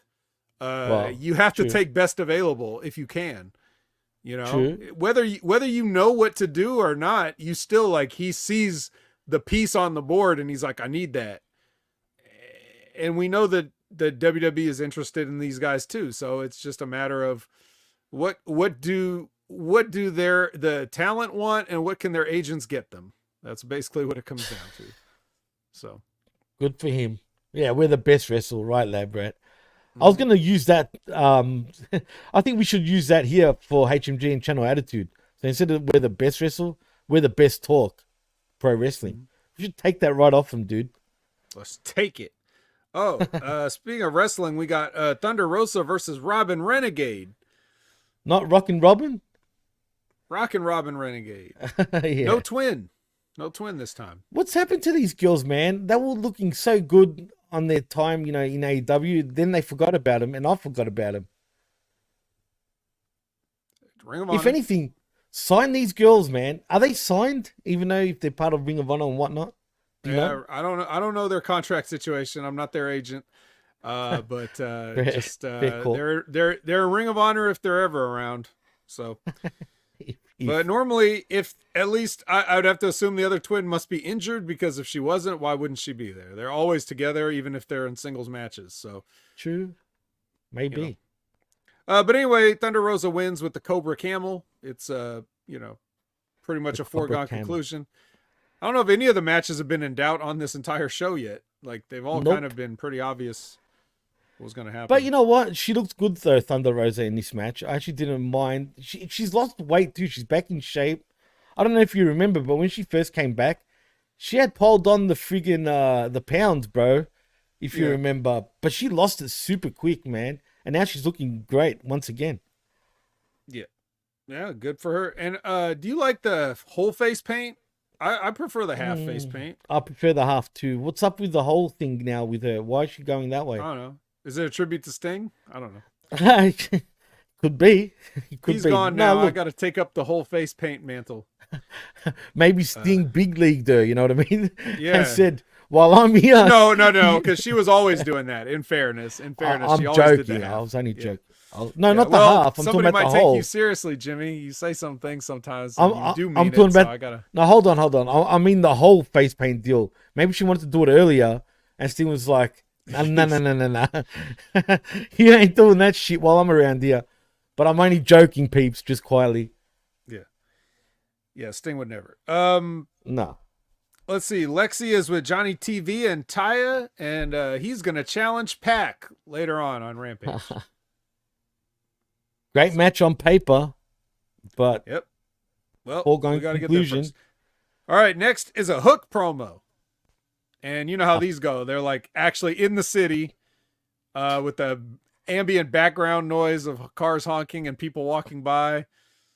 And was this Edge and Christian's vignette coming into WWE all over again? You think you know me? You think you know me? Yeah. Do you remember? You know what I'm talking about? That's what it felt like, dude. Except in 2024. Yep. Yeah, that's good. It's Hook. I'll take it. He's going to come back on Wednesday. He's going to show Chris Jericho what he can be, I guess. So. Has he done? Let's be real, dude. What is this going to do for Hook? Absolutely nada. I just don't. What's anything going to do for Hook on this roster? They failed him, bro. Look, a la carte. Okay, fair enough. We're gonna get. Oh, I'm sorry. We're already at the end of the show. I have more notes, but that's for Rampage. I was looking ahead here. Yeah, main event time. Edge versus Kyle O'Reilly in the Cope Open, even though he didn't come out for an open challenge. We already advertised this match, so you know, and if you probably saw that angle where they did the thing where he's like, you know, oh, you helped Edge in the Brody King match when he was getting beat up, but all you really wanted was a title shot. So now there's some tension between the Canadian guys. Of course. Oh no. Just like at the start, and I forgot to mention this before, with the Constagnoli and Danielson match, you know what the story was? From back in 2022. Long-term storytelling, bro. Whoa, man. Remember that? Good. So good. So good. I just wanted to point that out. Yeah, so anyway, you know, speaking of so good, you know, the match was pretty good. At least to me, I was just happy to see Edge, and I knew I'd immediately regret saying this. But I was happy to see Edge in a match where he wasn't using like a garbage can or some other bullshit because he can't work. So to see him actually get in there and actually have a regular match with a regular guy, and they didn't do every stupid thing in the world and was actually trying to have a contest. Like, I appreciated that. So even though maybe it's not the most exciting to some people, but most of the time when you see Edge now, it's just like him taking shortcuts. And like, it really does bring the comparison of, like, people have compared AEW, even just today in this chat, like I think Todd Brantley compared them to WCW just signing a bunch of people, right? But you know who else AEW reminds me of is ECW, where they just do every fucking thing in the world, and they have a bunch of people that, you know, some of them can work and some of them can't, and the ones that can't, for whatever reason they can't, they just take all these shortcuts. So Edge is always involved in these like hardcore matches and just bleeding all over the place and all this other stuff. So he finally has a wrestling match for a change here against Kyle O'Reilly. And like, even though I didn't care, I liked their match, you know, as much as I could for what they did. But you didn't care. That's the thing, though, Vessel. So a thumbs up, I guess, for the match. But an OC thumb up. It's orange sideways. No, I'll give it a regular thumb up just because. I can't remember the last time I didn't see Edge with a gimmick. Like he's some table breaking or some fucking stairs or some chairs or some garbage cans or a kendo stick. He's always got this. He's like the fucking like. He's becoming Mick like Foley, he's bro. ECW 97, bro. Yeah, that's why AEW should be called All Extreme Wrestling. I've said this in the past, also. I mean, if you're gonna do that shit, just say you have a show dedicated to more extreme type of shit. Maybe they should just do that as a one night All Extreme Wrestling. You know, some bullshit like that. It already feels like it is. They're just not saying it. Right, but they should start saying it. Market that shit. Why not? Just tell us that you're full of shit. Tell us you've got no rules, and then we'll be cool with it. You know what I mean? Well, you watch Rampage, right? Or did you forget? I didn't forget. Okay. But yeah. Yeah, so anyway, like I said, I'll immediately regret praising Edge for doing this very shortly. But anyway, that was like, you know, that was the end of the Collision episode. So like, it goes off the air, but then Rampage comes back on with the match. Oh, by the way, Edge won with the spear. So there you go. There was that. That's right. Edge won with the spear, which is also funny about something else later, which we'll mention. So I guess let's before we move on to Rampage, let's give a grade to this wreckage that we just sifted through. While you think of your grade, I'm going to go back and look and make sure everything sucked. What do you mean you make sure? You watched it, right? I mean... No, I know, but my notes, just in case I forgot, like, before I grade it. Well, go ahead, Jimmy. What do you think? Well, while Vet looks at his notes... Wait, you read it already? No, I was... like, I pitch it to you, and now you're like, well, while you're doing that, I was like, oh. I know, okay. True. But I might as well give my grade first then, Vet, because you are looking at the notes. That's what I said. What's your grade? So if I had to give this a grade, man, I could say an F, but I'll go a D because, you know, some of the matches kind of entertained me. First of all, the first match, even though I had no interest in it, It was actually half decent with friggin' Top Flight. They're losers though, man. That's another one. They're the Shane Taylors of the tag team division. Straight up losers. Except the only difference is they're kids that should be getting wins more. You know what I mean? Like, literally should, but they don't. But the match was kind of entertaining, but still, I didn't give a shit about it. I just didn't. It is what it is. If I had given a shit about it, it probably would have been a great match. But it was a good match for what it was. So there's that. You're talking about that opening tag match, right? The opening tag match, right. Okay. Yeah. Even though there was a couple of botches in that match too, as per usual, involving Top Flight. This time it was Costagnoli though. Oh no, it wasn't. It was Darius, I think, that fucked up. Anyway, there was a fuck up. As long as everybody came out with ankles intact. They did, thank God. So there was that, and also Tommy Billington, the new Dynamite kid, the nephew, who I could have sworn is the son, but who am I to judge? Kind of impressed me. I don't know where he came from. I haven't heard about the kid ever. Have you? I mean, I haven't. I have not heard anything about him. I haven't heard no rumblings about him. I didn't even know he existed, as you said earlier. But he does now. And for what it was, the kid impressed me. Now, if I was AEW, I'd sign him ASAP. Because he's good. He's good for... How old is he, Vet? I didn't even catch the age. I didn't know he existed. So I didn't know how old well, he neither was did or I. anything. I've got to look him up later on. But anyway, so there's that. And then after that, for me, yeah, the main event was all right. But like Liz said in the chat, it went for a little way too long. And that's the standard now in AEW. Especially on Collision. The main events seem to go on for forever. But so yeah, they were the three matches that were pretty decent. Everything else was just meh. So a D for me. Okay. Yeah, it's gonna be a D- for me. Because the only reason it's not a straight up F is because, like I said, the main event was Edge not using a garbage can. So I'll give it that.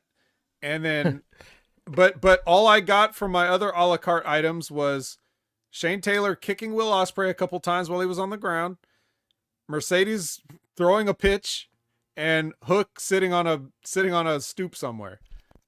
So like those were three very minor things that saved this from a complete F. You know, yeah. But it took all those three things added together just to be not an F.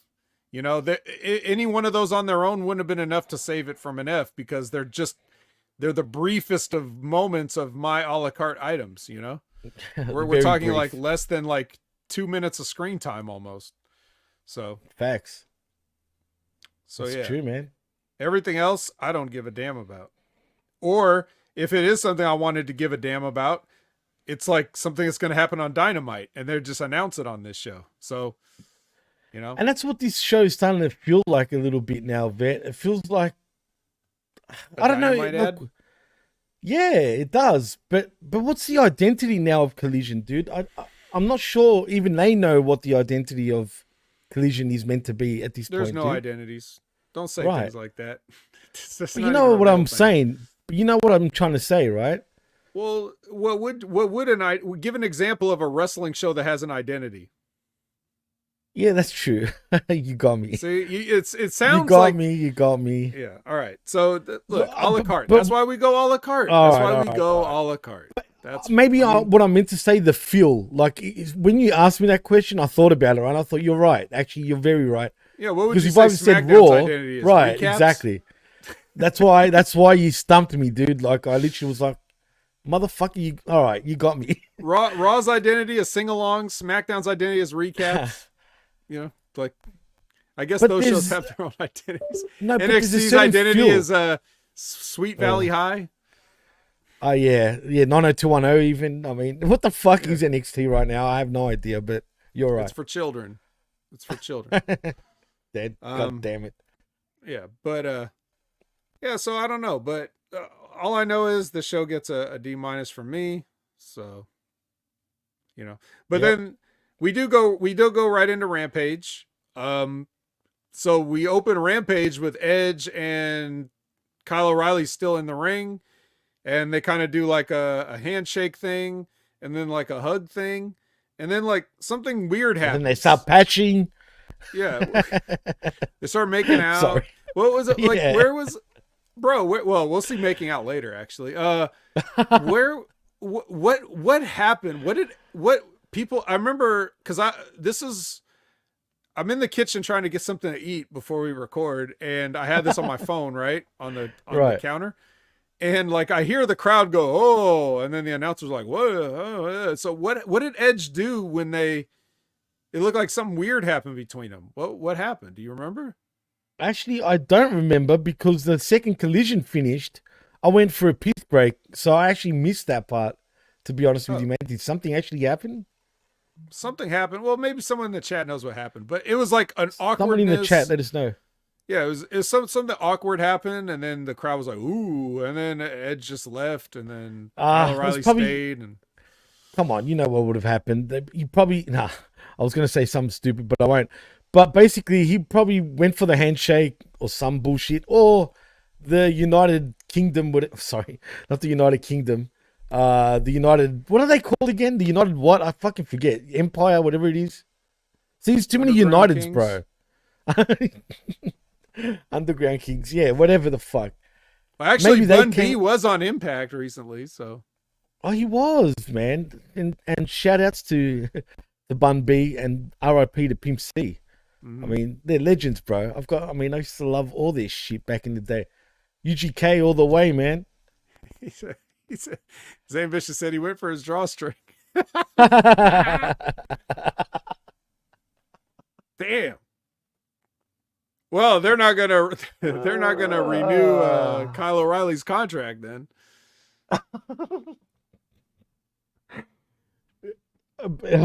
Imagine if that was legit. If that's what really happened, though.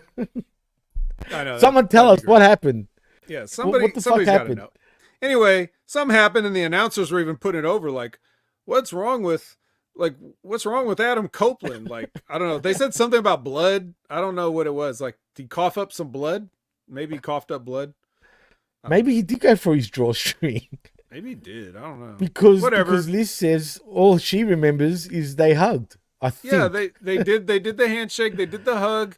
Then I heard the crowd go, "Oh," and then the announcer started putting something over, and they were like, "What's wrong with Edge?" So maybe he lost his edge. Yeah, we know that. Well, they didn't say Edge, obviously, but you know. I know. Well, he did lose his edge. All right. Well, anyway, the next thing that happens is Lexi's with Claudio. Now, this is the part where, if you were still on a piss break, you might not have seen this, but this is why I know it's an angle, because I'm actually going to put Claudio over here, because Lexi asked him about why did he walk out from the match earlier, and he so they actually asked him. Yeah, and he said, Claudio said, because he's been, like, I'm cutting this way down. This was like one of the best promos I've ever seen him do. Wow. It's not even really a promo. It was like he was legitimately answering a question, but he was basically just saying how, like, he's been friends with Brian for a long time, and he's been by his side, but he's also watched him lose his career and all this other stuff. And he feels like with the anarchy in the arena, that's not something he wants to be a part of, because he doesn't want to be a part of that if that happens again. Like, if Danielson doesn't come out, like if he dies or whatever in this match, this anarchy in the arena match, which obviously it's just going to be the phoniest bullshit ever, so he's probably not going to die. But we're gonna get please don't die chance now. He basically just walks off and says, like, he can't be a part of that. Like, he won't be there to firsthand witness his friend, like, lose his career again or something like that. It was good. So, I'm not doing it justice, obviously, just trying to recap it. Actually, the last time he was with Kingston, it didn't end well. Like that, there's points that he brought up. So good promo from Claudio. I'll give him that. Let me get this straight. So do you think then Claudio will be involved in this match, but to turn on Danielson? I don't think he's going to turn on him, but that would be stupid. Okay. I mean, don't put it past him, Vet. Right? Yeah, I wouldn't put it past him. But still, like, it wouldn't make sense. I would hope that Claudio would turn that idea down if it was pitched to him. Look, even Labrat is thinking that. I mean, Jesus Christ, this is AEW like booking 101, bro. You know it. I know it. Labrat knows it. Heck, probably the whole chat knows it. I've got a bad feeling about it. Dude, if they just want to have a match, then there's another way to get to it. God, with all these turns. I'm so tired of turns. Anyway, Todd says Copeland offered a handshake and a hug out of respect as he raised the opponent's arm. O'Reilly grimaced in pain when O'Reilly tried to leave. Copeland held his grip tight with a grin. Announcers put over saying something's wrong with Adam Copeland. Yeah, I did have that note. Yeah. I just missed that part. I just missed that. I missed that grip, but I missed it visually. Yeah. So anyway, that was that. But and Liz says it sounded like the most realistic thing Claudio said, like it felt like a friend being upset. That's why if you turn, it's gonna make it cheap. Like don't I know, turn. Don't do a phony wrestling. Kingston. Nobody believes this. Nobody believes this stuff, so don't make it cheap. You know? Oh, and by the way, did you catch how this is from Collision though, how Tony Schiavone said that Costagnoli's from Sweden, not Switzerland. Oh yeah, sweet. Yeah, that popped me though because what's his name? Of the meatball. Yeah, because what's his name? Desmond Wolf, as in Nigel McGuinness, turned around and said, "Switzerland, Tony, Switzerland," and then Tony Schiavone no-sold it. Fucking funny, man.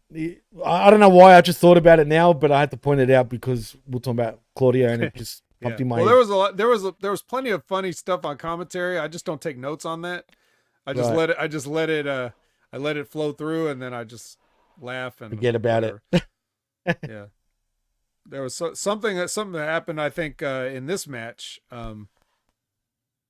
with Trent Beretta versus Dalton Castle. Ugh. What does that mean? It means I couldn't care less. I can't look. I used to like fucking Dalton Castle when he had the wannabe. I want it all. Remember that Queen song? I want it all. Right. Well, his version of it. His version of it, right? His legally distinct version. Yeah. But it was a good thing. It was called Dalton Wants It All. And he wanted it all right.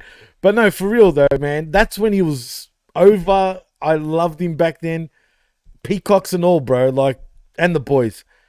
This version, this AEW Ring of Honor, he's a jobber, bro. You know what I mean? He's basically a jobber. And I didn't care about this match, man. And yeah, like Zane said, that will put butts in seats. Sure did. It sure did. I mean, and even if you wanted to be excited, it's still Trent, so. And that's another thing. It was also Trent, and I don't care about this feud with Trent and him being a heel and him and Chucky and him and Orange. Just fuck already. That's what I say. I mean, it's getting to... I mean, it feels like there's a whole bunch of sexual tension between these three and they're not coming out with it. You know what I mean? It's all these flirting going on, but no fucking vet. That's the problem. Well, Trent Beretta's finisher is a choke now. Do you think that has anything to do with it? He could. But like Liz said, the match lasted way too long again. I was eating a kebab at this point. I'm with you about Dalton Castle. I was like, there was a point in time when I was like, man, Dalton Castle, we got to do something with this guy, man. I was dead serious, dude. And then for whatever reason, he had that back injury and he was never the same after that. And it went down after that, man. It's true. It's not his fault. And he never took the back brace off because he doesn't want to diet. So he puts the back brace on to hide his lower abs and hold it all in. And he did gain weight. Let's be honest, though. He did. But yeah, Dalton Castle, you know, there was a period of time where I was like, yeah, Dalton Castle. And put it this way, man, to get a guy playing a gay dude over like that is hard, bro. Androgynous. No, I'm not. But this is my point, though, because it's hard to get a guy like that over. It is what it is, right? Am I wrong? It really is. But they managed to get him that over that, like, even me was, rooting for him, bro. What does that Do mean? you know what I'm Even just- you, Jimmy? What is that? You have No, something? you I'm wanna just tell us? saying. Generally, You hate no, but see, monger? don't say that. Don't say that. What if he was But- Indian? What would you do then? Hey, if you was Indian, you got me. You got me. No, but seriously, if he was Indian and it was still the same shtick, I probably would still like him, dude. And that's my point. The fact that they managed to get people that probably weren't into that type of stuff into a character like that, that should tell you something. That's how fucking good he was at one point. You know what I mean? And now look at him. You know what I mean? Like it's sad, bro. Yeah, there was a point where I could see Dalton Castle and the whole gimmick as like at any stage of the business. If you're talking Right, about for sure, man. Ring of Honor 100%. champion or Absolutely. top of the card WWE WrestleMania, whatever. I'm Like, I could telling see you, it. bro. Yeah, But man. Those days are gone 100%. now for whatever reason. Nothing against him. I don't No. think it's mostly him. I think it's just Bad whatever. timing. Just hasn't been the same after the injury. No one's treated him the same. They haven't booked him the same. It's just different. And whatever he's done in Ring of Honor, I am not into it. I am Right. not And we into know that, Josh, we know that he had the boys. The boys have always been. Well, yeah, the around boys in with this his too. They were just Right. different boys. You still had, And you then still had he- people coming out doing the whole thing. He did get That's his the OG thing, it was boys like- back. To watch it on Rampage, it was like, man, this is the most elaborate entrance I've ever seen for a guy that I know is going to lose. You know what I mean? It's sad, bro. So- It's sad. It's straight up sad. They know how to fuck talent up, man. But to be fair, he was on the way down even in the old Ring of Honor after his back injury anyway, dude. Let's be honest. Well, I think we have been honest. yeah. Deanna has a promo. She's being honest. I can't stand her promos, dude. I'm she sorry. does she did sneak in a mention of her husband when she's talking Ooh. about the front toward enemy. Don't thing, sign which him. is- Do not sign him, please, Which is TK. which is a T-shirt that he has. Her husband is got to be one of the most boring motherfuckers out there ever, dude. I'm sorry. I know you love Impact. Well, actually, you don't love Impact, but you know what I mean. Who the hell do Like you have think to I watch am? that shit. Her husband sucks, dude. I know he used to be a war veteran and stuff. Like he was part of the military. That's great. I take my hat off to him. But man, look at him, dude. No, I won't. But here's what we are going to look at. Well, sadly, we have to look at JD Drake, but we get Brian Keith here. It's the bounty hunter. And apparently somebody called out, somebody made whaling legal again because he's out here to hunt JD Drake down. Yeah. Hey, a nice win for Brian Keith. Keithy. Yeah. What do they sign this little guy for, man?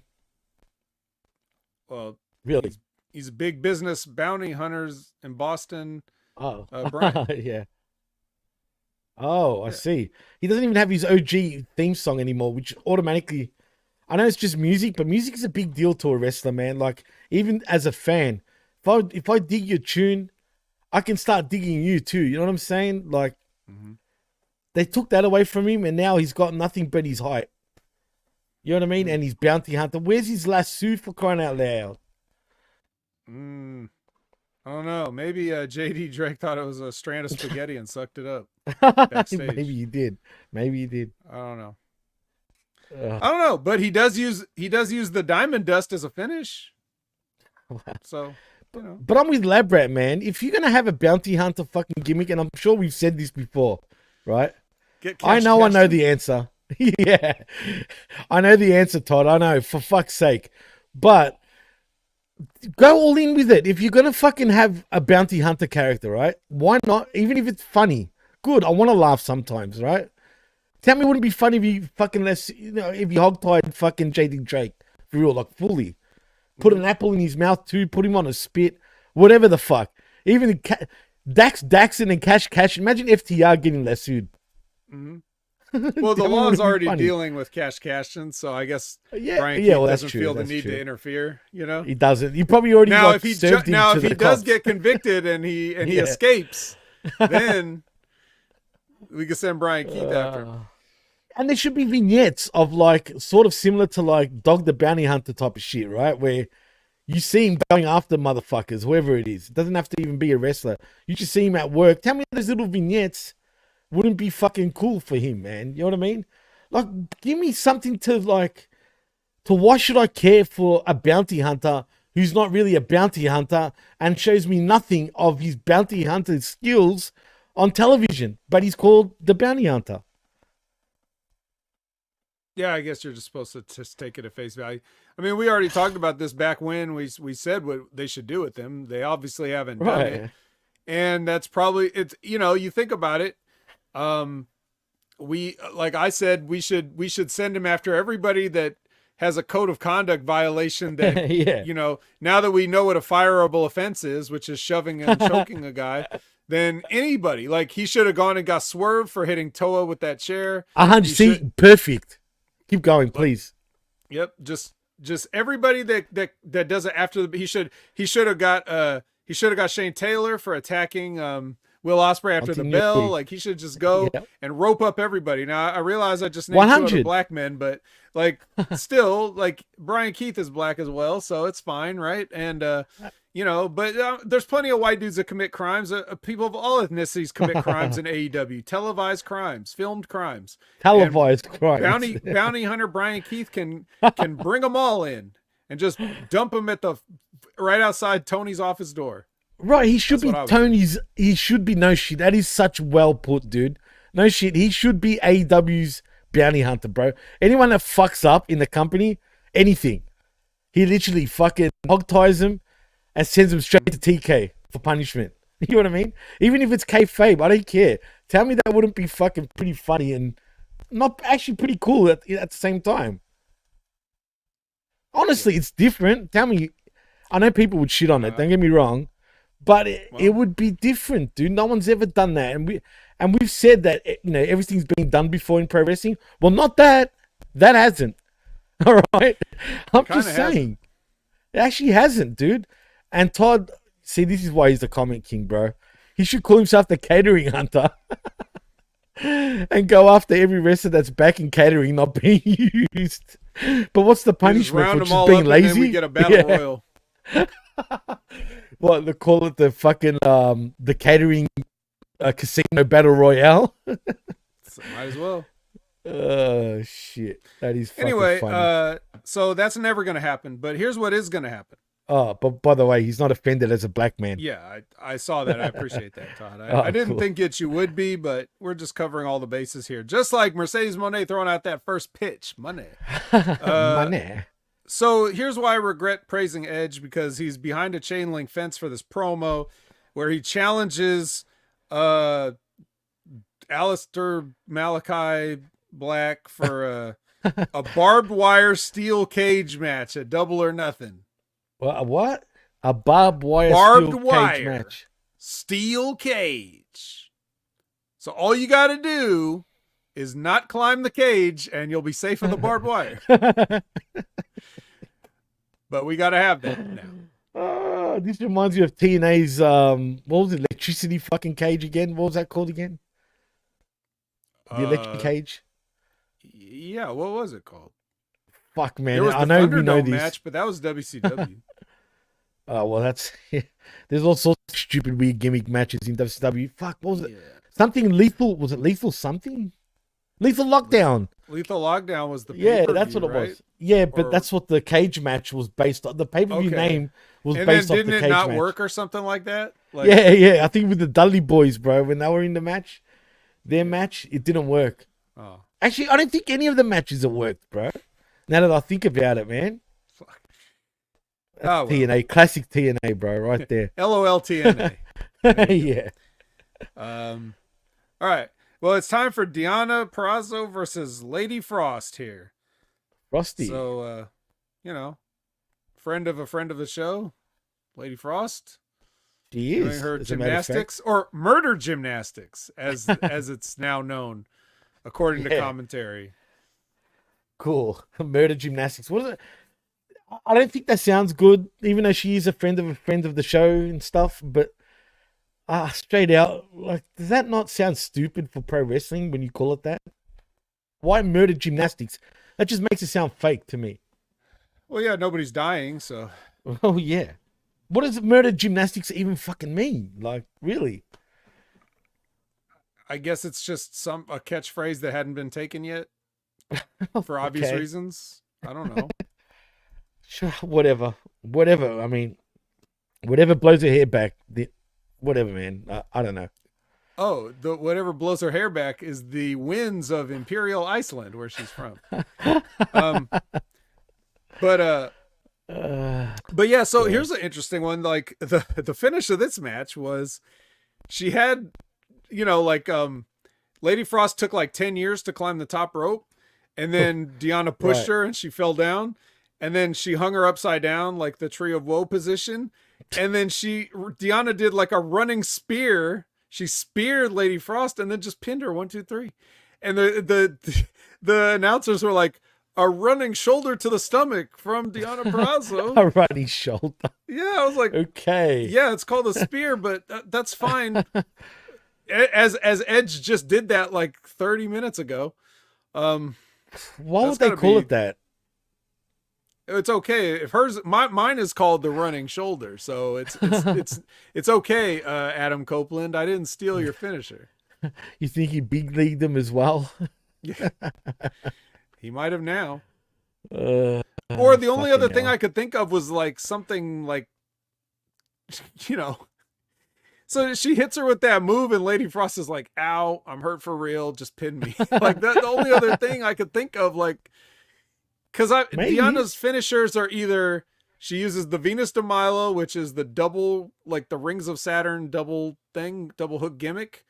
And if she uses a pinning move, she uses the Queen's Gambit, which is the stuffed pile driver. So I've never seen, she doesn't win matches with a running shoulder to the corner. Maybe she did get injured. Maybe she got winded or some shit. I mean, there's a possibility. I haven't heard nothing. It didn't look bad or anything, but I don't know. Like, I'm sure we can find out though. Maybe we should, you know what? We'll find that out. You text John Enright and then I'm going to tell John to ask. We'll get to the bottom of this. So, anyway, yeah. After this, Rosa comes out. Thunder Rosa comes out because I forgot to mention, I was so busy putting over her husband that Deanna actually said in the promo, the promo was on Thunder Rosa. She was cutting a promo on Thunder Rosa. So Thunder Rosa now comes out here with the chair and like chases off Deanna Purrazzo. Deanna runs. And so I would think that I would say we could send Brian Keith after Thunder Rosa, but she didn't actually get to do anything, so maybe it's okay. Just for being a poser, man. She should just fucking, whip her up. Yep.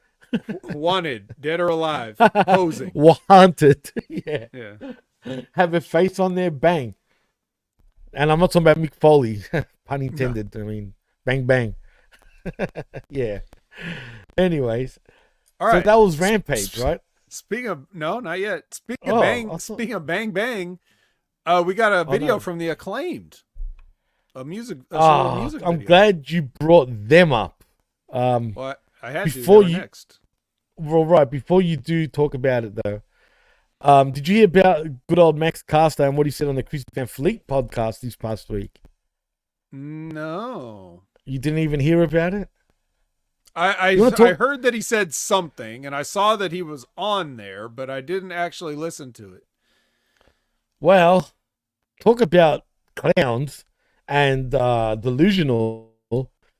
This guy truly thinks he's one of the locker room leaders in AEW. No shit, he said that. He thinks he's one of the best, and he doesn't like any WWE guy getting signed up to AEW because that's a person trying to take his spot, and he doesn't appreciate when someone's trying to take his spot. But apparently he's the AEW locker room leader, dude. I couldn't take him seriously by him saying that, but if that's true, I wonder why. Yeah, like Todd said in the chat, I wonder why AEW is so fucking ridiculous and leaderless if you got a so-called leader in the name of Max Caster, because he'd be so the wrong person to be a leader. But as Todd said, featuring locker room leader Max Caster should be his new gimmick. Do locker room leaders get suspended for their heading to the ring raps? They do now. So with Keith, with Keith when you need him right now. Bring him out. Yeah, lasso Go this get him. guy. Yeah. Fuck this guy. But yeah. I just thought that was a little interesting. The guy's a fucking is a punz, bro. He's a fucking idiot for saying that. I lost even more respect for the guy for just saying that, because the joke would be on him if he's being legit. I'm telling you, it wouldn't be surprise me if it's a rib on him where they all act like they listen to him, but really they're laughing behind his back, bro. I can picture that. So he's not working. He really meant this. He really meant it. Because AJ Francis was on Chris Van Vliet, and that was so ridiculous that I have to believe he's just a genius worker, because there's nobody that can believe that about themselves. Trust me, dude. Right? He was being dead serious, man. Like, how do you you have know, to see though? it. What about don't Mass know. Caster I has don't. ever been dead serious? Why would he say that though on Chris Van Vliet? I don't know. I don't know, bro. You got to check it out, and then you be the thinks judge. He thinks he's doing something interesting. I don't know. He's Look, a weird cat, bro. I don't know. I haven't heard it, so I can't speculate. I just, I don't know. It seems weird, but Check it out, dude. I'm telling you. Chris is a character himself. I But actually he's a did top listen guy, to dude. the Edge one, I haven't. and I it's haven't like I listened know to that yet. I know everybody loves Chris Van Vliet and puts him over, but to me he's just like the male Denise Salcedo. Like I there's see really where no, you're coming from. No, he's you're just right. like, oh my You're God, right. we're both Canadian. Oh, your Yeah. entrance Wait, is music she is so Canadian? cool, huh? He's Salcedo Canadian. No, I'm talking about Chris Van Vliet talking to Adam The Copeland. Edge. He's Sorry. like, Yeah. he's like, I can't believe we're both Canadian. This is a dream for me. Canadians love each other. Your entrance music is so cool. It must have been so cool for you to like, I don't know. He's just Pull your pants down Denise now, Salcedo. Edge. He's basically Denise Salcedo, but everybody loves Chris Van Vliet. I hate Denise, but I'll tell you why with Chris before you continue. I used to not like Chris Van Vliet, but then I noticed the motherfucker. Not only does he follow me on Twitter, right? Not that I'm bragging, I'm just saying, right? But I've spoken to him on numerous occasions, dude, when I thought he would never reply. So because of that, he gets kudos from me, and he's, a stand-up dude just for that reason. So I'll give him that, you know what I mean? Other than that, yeah, I'm with you. He's definitely the male version of Denise Salcedo. I don't mind. Look, I don't mind either one of them for what they do. They're just marks. That's all. It's nothing about like personally. I don't begrudge them anything. I don't begrudge their fans or whatever. I'm just saying, like, I think it's weird that people like to drag Denise, and it's only because she has that voice in that way that she talks. But Chris Van Vliet is the exact same thing, except a man. No, you're right. Yeah, you're right. I see exactly where you're coming from. But anyway, Salcedo, that's I don't fine. even know if she's got a following, man. It's because she's a cute girl. That's why. So Is she really though? Oh yeah, okay, cute. That's it. Really, Bro. I mean, in that side of the wrestling business, how many are there? that's true. That's true. No, you're right. She's No, like a rare 100%. Pokemon. So anyway, Yeah. the Acclaim video, I actually liked it. I like this video. I like this song. It was good. Regardless of what Max Caster is like in real life, or if he's a locker room leader or whatever, I actually dug this particular track. Here's something I didn't know if I should dig. Scorpio Sky. He's there and he's got this video, and it's like it seems like he has a inspirational gimmick now. Like he's some sort of like a Tony Robbins type. Like I just put one foot in front of the other and I reach my destination. Like, what are you talking about? What happened to the worst town Maybe we've he's ever Mark been Mero. in? Yeah, is he Mark Maybe. Mero? But Tony Robbins, he's the OG fucking inspiration. You know what I mean? Inspirational guy. I don't know how that guy made millions of dollars like he did. He's the biggest fucking worker on the planet. I'm talking about Tony Robbins. But yeah, I don't know what the fuck is up with this, man. Speaking of a friend, maybe we need to ask Jargo about Scorpio and what the hell's going on there, because Jargo is actually good friends with Scorpio Sky. Shout out to Jargo. Yeah, he's been on his show numerous occasions, dude. Even when Kobe died, he was on the show just to talk Kobe, as a matter of fact, on Jargo's show. So I'm going to ask Jargo that. What the hell is this shit? And I forgot all about Scorpio Sky. And look, I'm a fan of his, not being biased or anything. I think he's got a lot of potential, man. Always has. But the guy is mid-40s now at this point, and all this start and stopping and being injury prone all the time. I don't trust his body anymore to even take him serious. So, cool. Well, Jimmy, if you just put one foot in front of the other, eventually you'll reach your destination. So. Well, if it takes 100 years and you're dead by then, so be it. Yeah, let's take this one promo at a time. let's do that. And which brings us to our main event. Looks like there's been enough talk. Touche. It's Pac versus Johnny TV. So it's a battle of the abs, I guess. I guess it is. Yeah, look. You can kind of trust these guys to do stuff and be all right, you know, like kind of. It's like watching an Olympic diving fucking session, bro. Let's be honest. These two guys wrestle like they're Olympic divers, bro. If you get my drift. Well, I'd love to see Cornette put it over then. Like, what do you think's a Pac, you know? Am I wrong, though? Like, really? Am I wrong in saying that? These two literally wrestle like they're divers. Yeah. I'm just saying. I love Pac.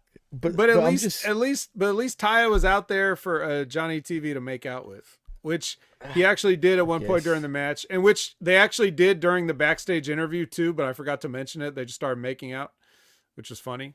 So they're definitely having fun, but they're on Ring of Honor, so nobody's watching. And then it just looks like they just show up on Rampage out of nowhere because you know, so you're telling me you have Johnny Mundo and his wife right, and they're not even good enough to be on Rampage weekly or Collision weekly. Like, they're on Ring of Honor for what reason?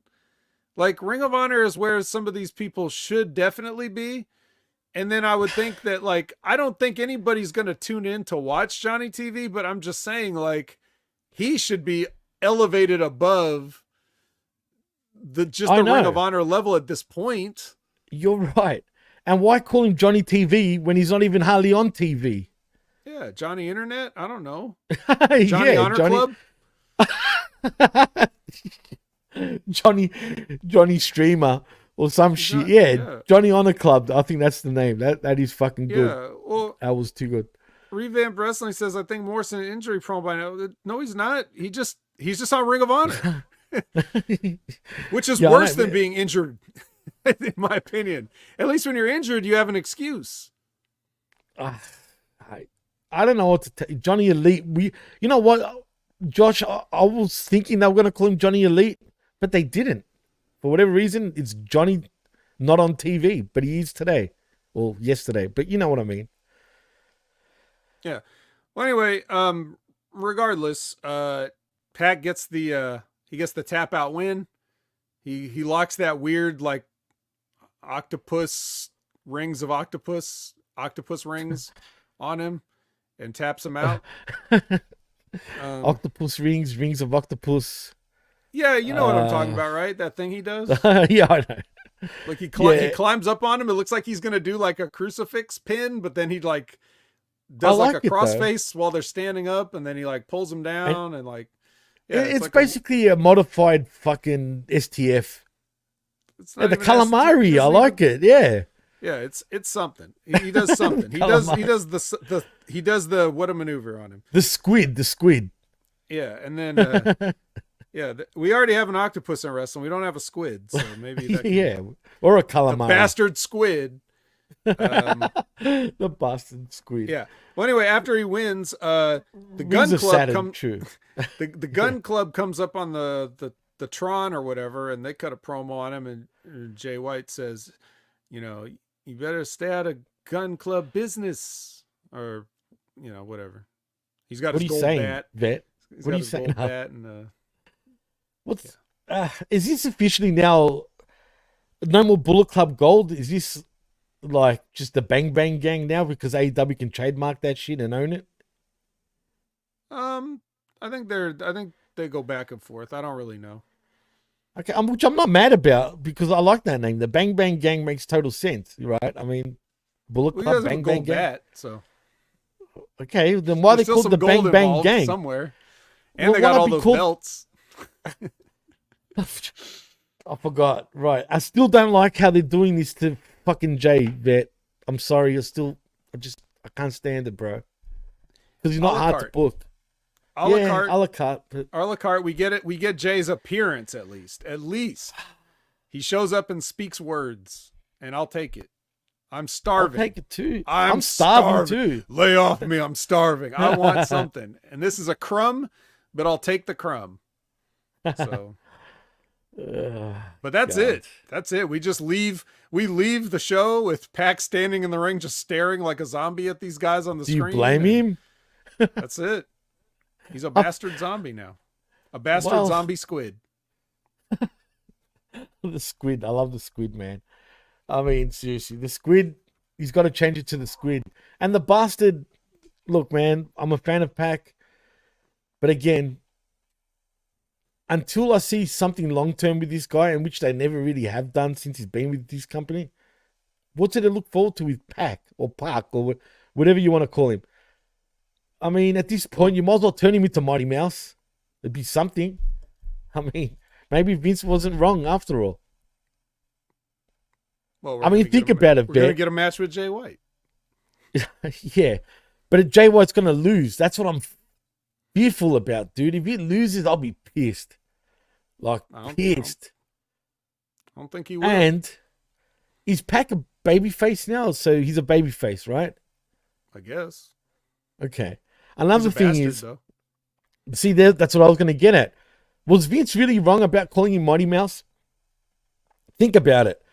If this guy knows professional wrestling so much, why would he call himself Pac and Bastard? Why? In pro wrestling, think about that, Vent. Really, it's a serious question.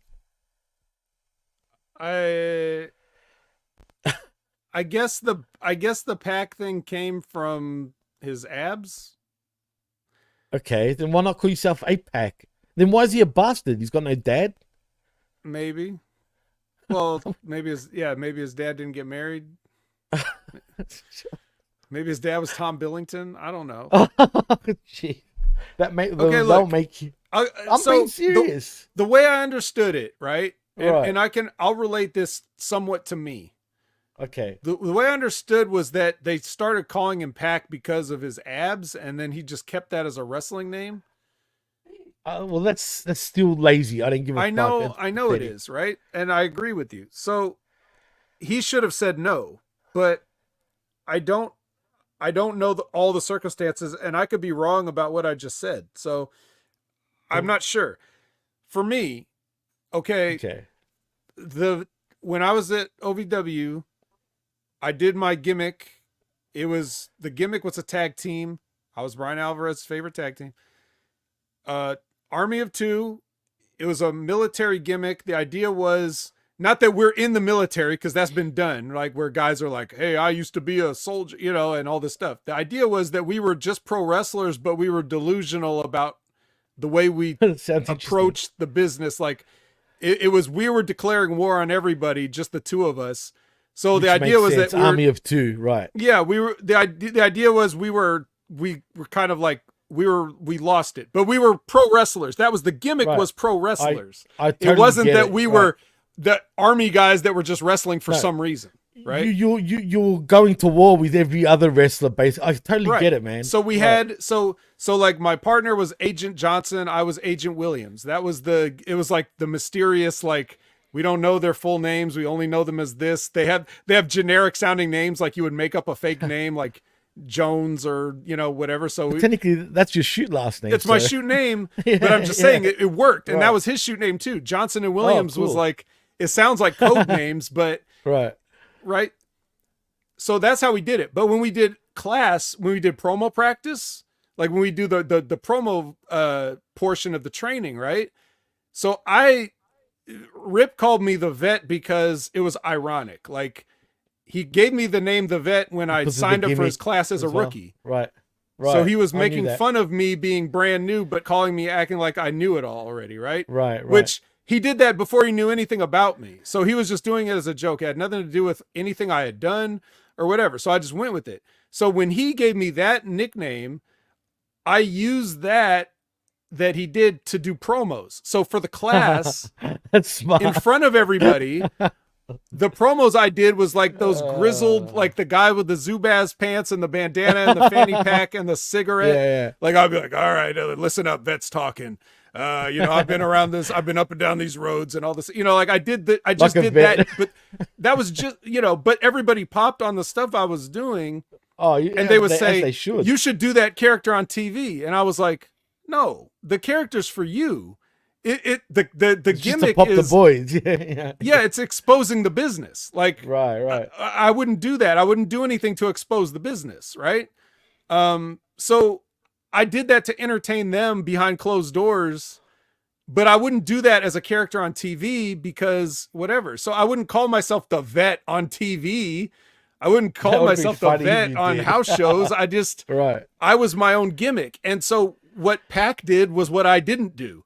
He let his nickname become his gimmick name, which you can't do that. And he stuck with it, I guess.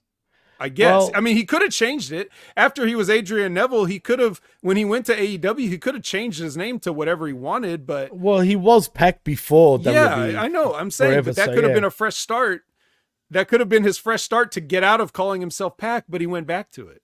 Yeah, it's So strange. Well, that's his choice. I don't well, know. according to Harvey Uchiha, and this makes sense, it probably is the story, but he says it came from him having defined abs at a young age, and his dad calling him six pack sarcastically when he started wrestling. So he called himself Pac as a play on that. That's still pathetic. Yeah, he shouldn't bad. have. He shouldn't have. I don't agree with that. But whatever, it's his choice. Just like the Meltzer stars, like, hey, it's your choice. Do whatever you want.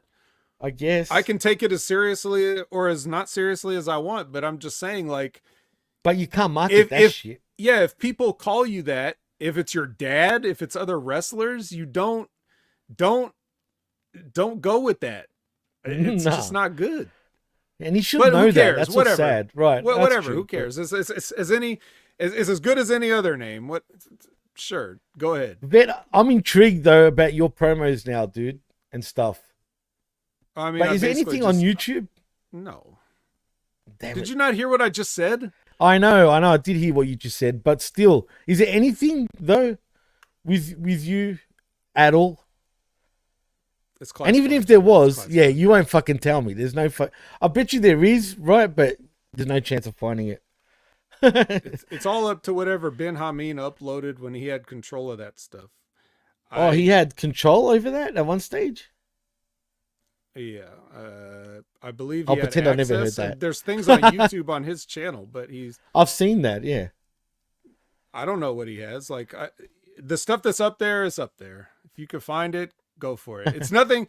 None of the stuff that I'm actually proud of really made it up there. So it's like, if you find something of me on YouTube, it's not gonna be my favorite. There's probably Damn it. one of me chopping Brad Maddox into oblivion, but that would have been great to see. Come on, it's Brad Maddox. we'll find it yourself. But anyway, Have you got in your own personal stash anything of you that you haven't put out there? I think I have some stuff on DVD, maybe. Oh, cool. All right. I Maybe know I'll some never get stuff to on see VHS it. But... I haven't transferred over, but whatever. Okay. I mean, that's neither here That's nor there, fun. as Big Ray would say. The point is, I just wanted to say, like, this is how certain guys can get stuck with things. Like, you wonder, like, why Right. is somebody called that, or why did they do this, or whatever. Sometimes it's just like they get pressured to go with something, and maybe they regret it later. I don't know. Say it. So I don't know if I don't know if he loves the fact that he's called Pac now, Yeah, maybe. but maybe he feels like he's stuck with it. Well, whatever. That's his choice. So whatever. But yeah, cool on him. But good luck at the same time. I mean, shit, he's successful. Don't get me wrong. I'm talking like he's a jobber. He's not a fucking jobber. But Right. I just don't. He's I gonna don't do like his the job name. with Jay but- White, though. I know that. Well, Do that. He better. He Now fucking better available fucking do that. in season pass number 4 of Fight Forever. Get Jay White. Download Jay White. Do you honestly think though, when they have their match, that Jay White will go over? Do you think so? It's a hard one to actually predict. Probably. Okay, see, probably it's not for sure, but you're probably right. I'm sure the Bang Bang Gang will get involved. It'll be some sort of fuckery finish, and yeah, whatever. Yeah. Well, But that's Rampage. that's Rampage, Hey, and we don't Rampage. give letter grades for Rampage. I'll call it the uncaged portion of the Wreckage. We'll do what AEW did. I couldn't be bothered doing a fucking separate, because it's kind of silly when I think about it. Because we go from here, look, hold on, peeps, and wait till we do. You know, like it's sort of dumb. So that's why I didn't do it. We'll give them But- a one stop. Well, what's going on with Rampage, dude? It's either on Wednesdays, it's either on Saturday. I know it's because of the NBA and whatnot, and the NHL, whatever, right? But at this point, you might as well turn it into the third hour of Wreckage, I think. I mean, would you be down with that? I mean, Wreckage, No. Collision, sorry. I'm sorry to I'm say. not down with that. I want Yeah, no, less. that's true. I That's want less TV to watch. Josh said a great comment. AW pay forever video game. Did you see that bullshit, bro? What? They just released another season of the Fight Forever game. I just said that. Oh, well, Jay White. Everybody, No, I saw everybody Edge. I download saw Jay White Edge. right now. I saw it wasn't Edge. Isn't Edge the fucking cover guy for this new season pass, whatever the fuck? Who cares about him? Jay White's in it. But how Get the your Jay fuck White. does these guys? But how do they do this, man? Like I've never seen a video game like that's. You know what I mean? Like it's just it's bad, dude. No video game does this the way they do it. Switchblade Jay White. Okay, Available now. fine. I bet you the Switchblade Jay White on WWE 2K24 core that someone created looks better than the fucking Fight Forever one. But it ain't official. It's not, but still. I got to check it out, though. Yeah, bang, bang, indeed. Click, clack. Anyway, that was the Wreckage / Uncaged, I guess. Uncaged Wreckage. Yeah. Actually, that's a good name for this week. The Uncaged Wreckage. Sounds a bit weird, but still. We're uncaged for that Wreckage. And that's the end of the show. But Vet, I think we got to talk about the elephant in the room, right? Right. Not Gary. We already showed Not Gary Gary. earlier. Definitely not Yeah. Gary. But yeah, man. I mean, RIP to our very own Mike Verde, man. Formerly known as Media M5, as everyone will know him in the chat. Honestly, peeps, I'm still in shock about him passing away. I want to thank Liz as well for telling me, you know, what was going on and how it all went down, which is shocking because I just spoke to the guy. I mean, no shit, like a week and a half ago, man. And I knew what he was going through was dead serious. Like I said, he called me up. We're talking over the phone, and but you know, I should have known how serious it was from last week. I think when we were doing the Wreckage, funny enough, when he said in the chat, you know, please pray for me, you know, basically, and you know, I just didn't, because you know, the one thing about him that I could say personally, and I'm not going to go deeply into it because you got to tune in this Wednesday for the Next Level podcast where we'll go in more in depth with, you know, with you, Vet, Big Ray, and myself, where that show will totally be dedicated to Mike. I don't know how we're doing this. This is, you know, Ray will find out soon enough with how we're doing it, but Yeah. I just didn't realize how serious it is and was. And I just thought, I don't want to say he was Superman. Like I said, he told me, he showed me what he was going through. And I don't know, man. It's just, life is just so like fragile, dude. You know what I mean? We're here one second, gone the next. And this year alone for me, I've had a lot of friends pass away. But this one, like I said, man, it still hasn't sunk in because I'm still waiting for him just to like, you know, he used to love busting my balls, bro. Like, I'm telling you now, like, he'd be calling me. Like, I'd have to text him, like, dude, I'm fucking busy or, like, whatever. But he just kept calling and calling. And it used to make me laugh now that I think about it. And weird enough, I'm going to miss that, man. Because, you know, we've had a lot of, like, deep talks, man. You know, even, you know, when I've needed help, he's been there, man. The one thing about him, he's always there for anybody that needs a helping hand for anything, man. And yeah, it's hard to describe, man. And it's just, I still can't believe, he's gone. I just wish, like, I don't know, where his funeral's happening, if it's in Tennessee or New York. But if I was in New York, man, I would have attended it. But, I'm all the way down here, unfortunately. But nevertheless, he was still a friend. He was a big part of all our shows. He was one of our, number one listeners, man, and you will be truly missed. Yeah, like you said,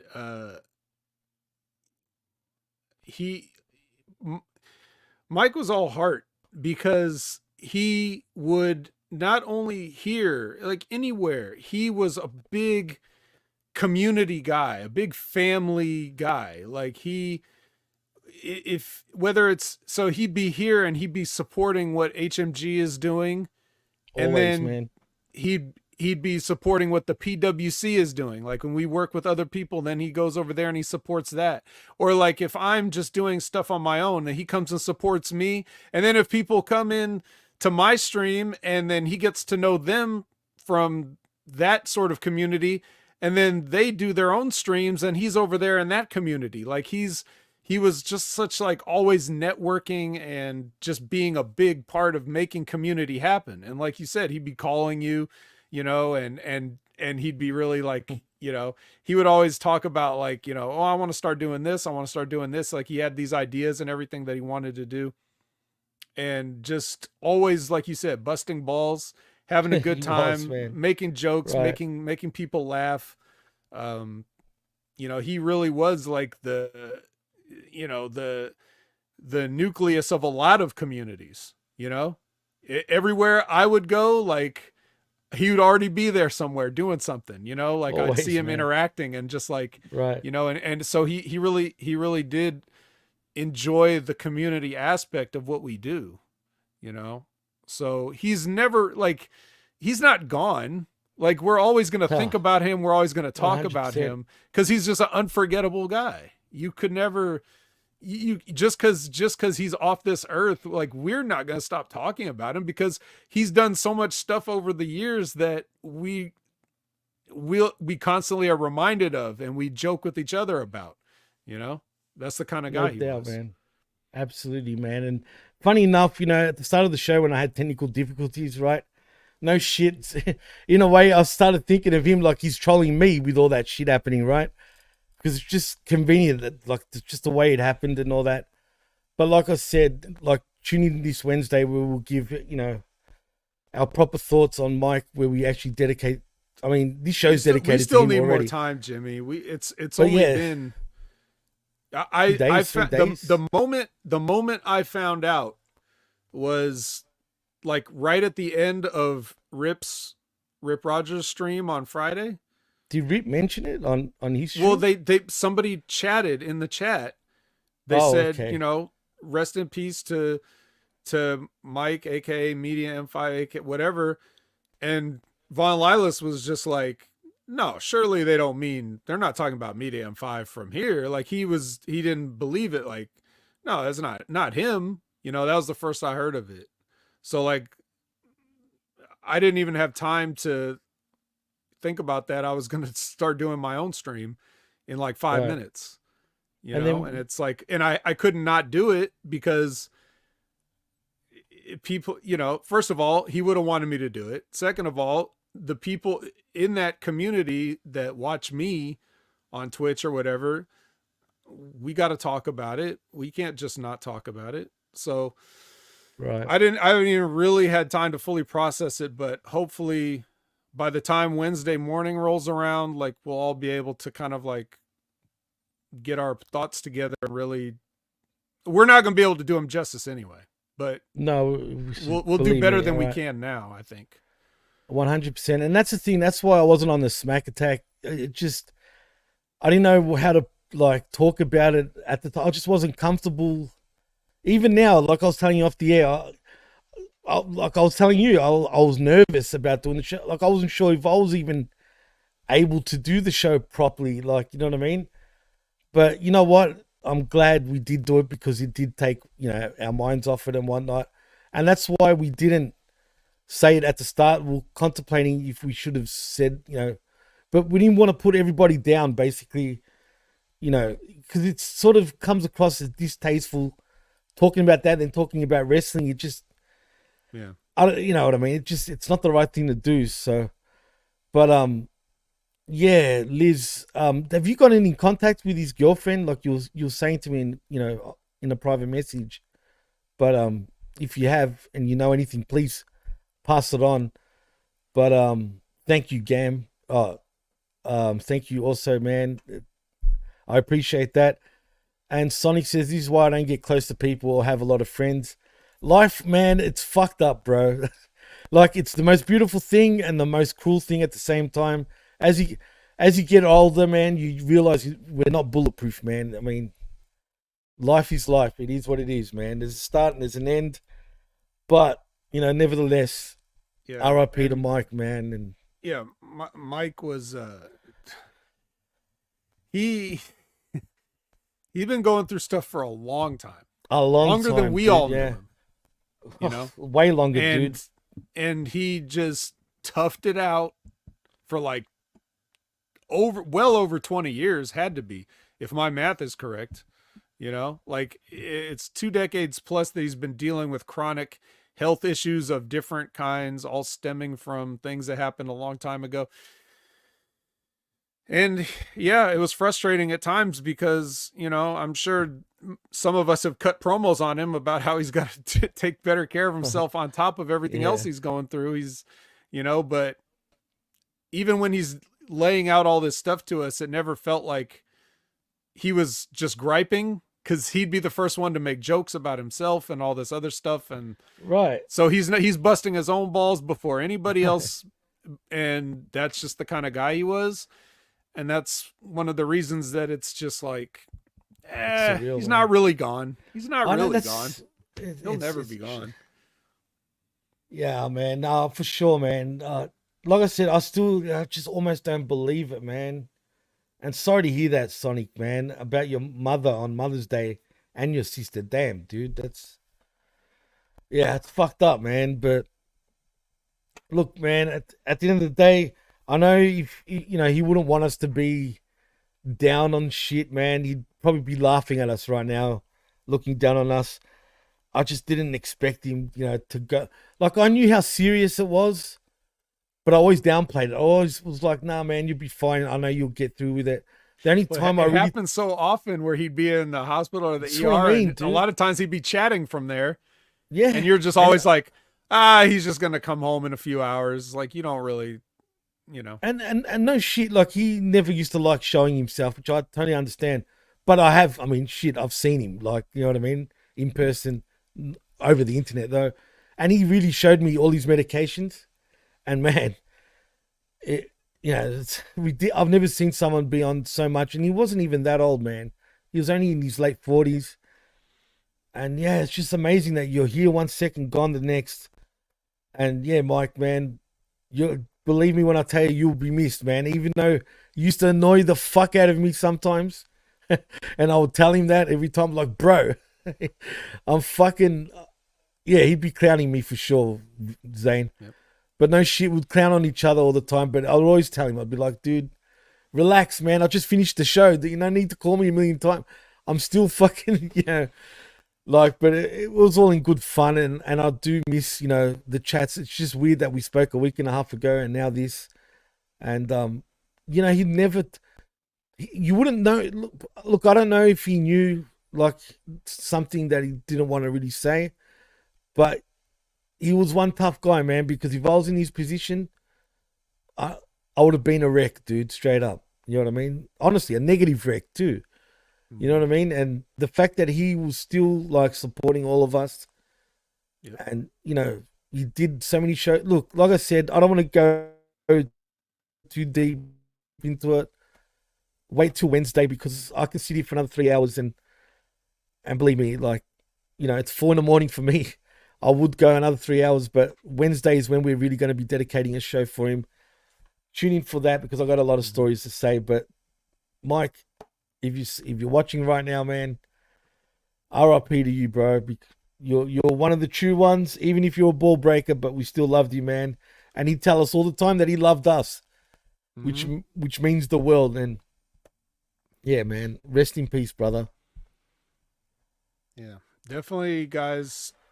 Make time, or at least just set aside some time if you can't catch it live. But Next Level Wrestling Review this Wednesday, 8 a.m. Pacific, 11 a.m. Eastern on YouTube. We're going to talk more about it. We're going to set aside time for it in the thing. We'll probably do the same thing as here. Like, we want to get the stupid wrestling that don't mean anything out of the way real quick, burn through that real quick, and then spend some quality time sorting out our thoughts and feelings about it. So just letting you know that that's the place for it.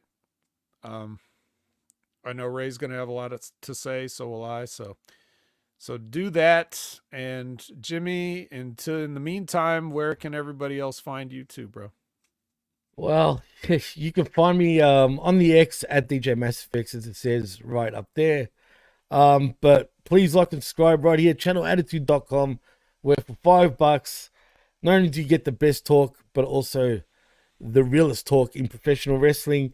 And also at Hamin Media Group.podbean.com. Geez, I'm fucking my words up there, for our affiliate shows, and at the PWC Network.podbean.com, where you can find quite a few shows with me and Mikey, actually, funny enough. So yeah, man, I'm never gonna be able to listen to those shows the same way again, bro. Straight up. That's a weird thing, but yeah, that's where you can find me. All right, you can find me at Opinion Haver on all your favorite social media platforms, including Twitch, where we used to have some good old games with Mike too. Me, Liz, Jerome, Buckshot Kid, good times. So I'm gonna hop on there as soon as we get done. You can find me every Monday for the Impact Attack, 6:30 p.m. Pacific, 9:30 p.m. Eastern with Brandon. If you want to hear me talk about TNA for some reason, that's where you would do it. Check out Wrestling with Rip Rogers every Friday. Check out Stevie Richards. He's got a new video of his he's got a new board that he's going to use as part of the Blue World Order Studios, and his new curriculum is up on Patreon, so go give that a look. But yeah, I guess we should take it home, Jimmy. We should, man. Gary one more time, the elephant, the other elephant in the room. There's Gaza, who Mike also loved. Mike loved him some Gary. How can you not love Gary? Come on, man. But thanks to everyone in the chat, man, and thanks for all the well wishes and all. We appreciate that. You don't understand how much you guys mean to us. I mean, we wouldn't be here without you lot, man, and that's a fact. But in saying that, I am Jimmy T. That is Gary and the vet, Jamie Williams. And you've been listening and watching The Wreckage, right here on channelattitude.com via Hamin Media Group. And we're out. Peace.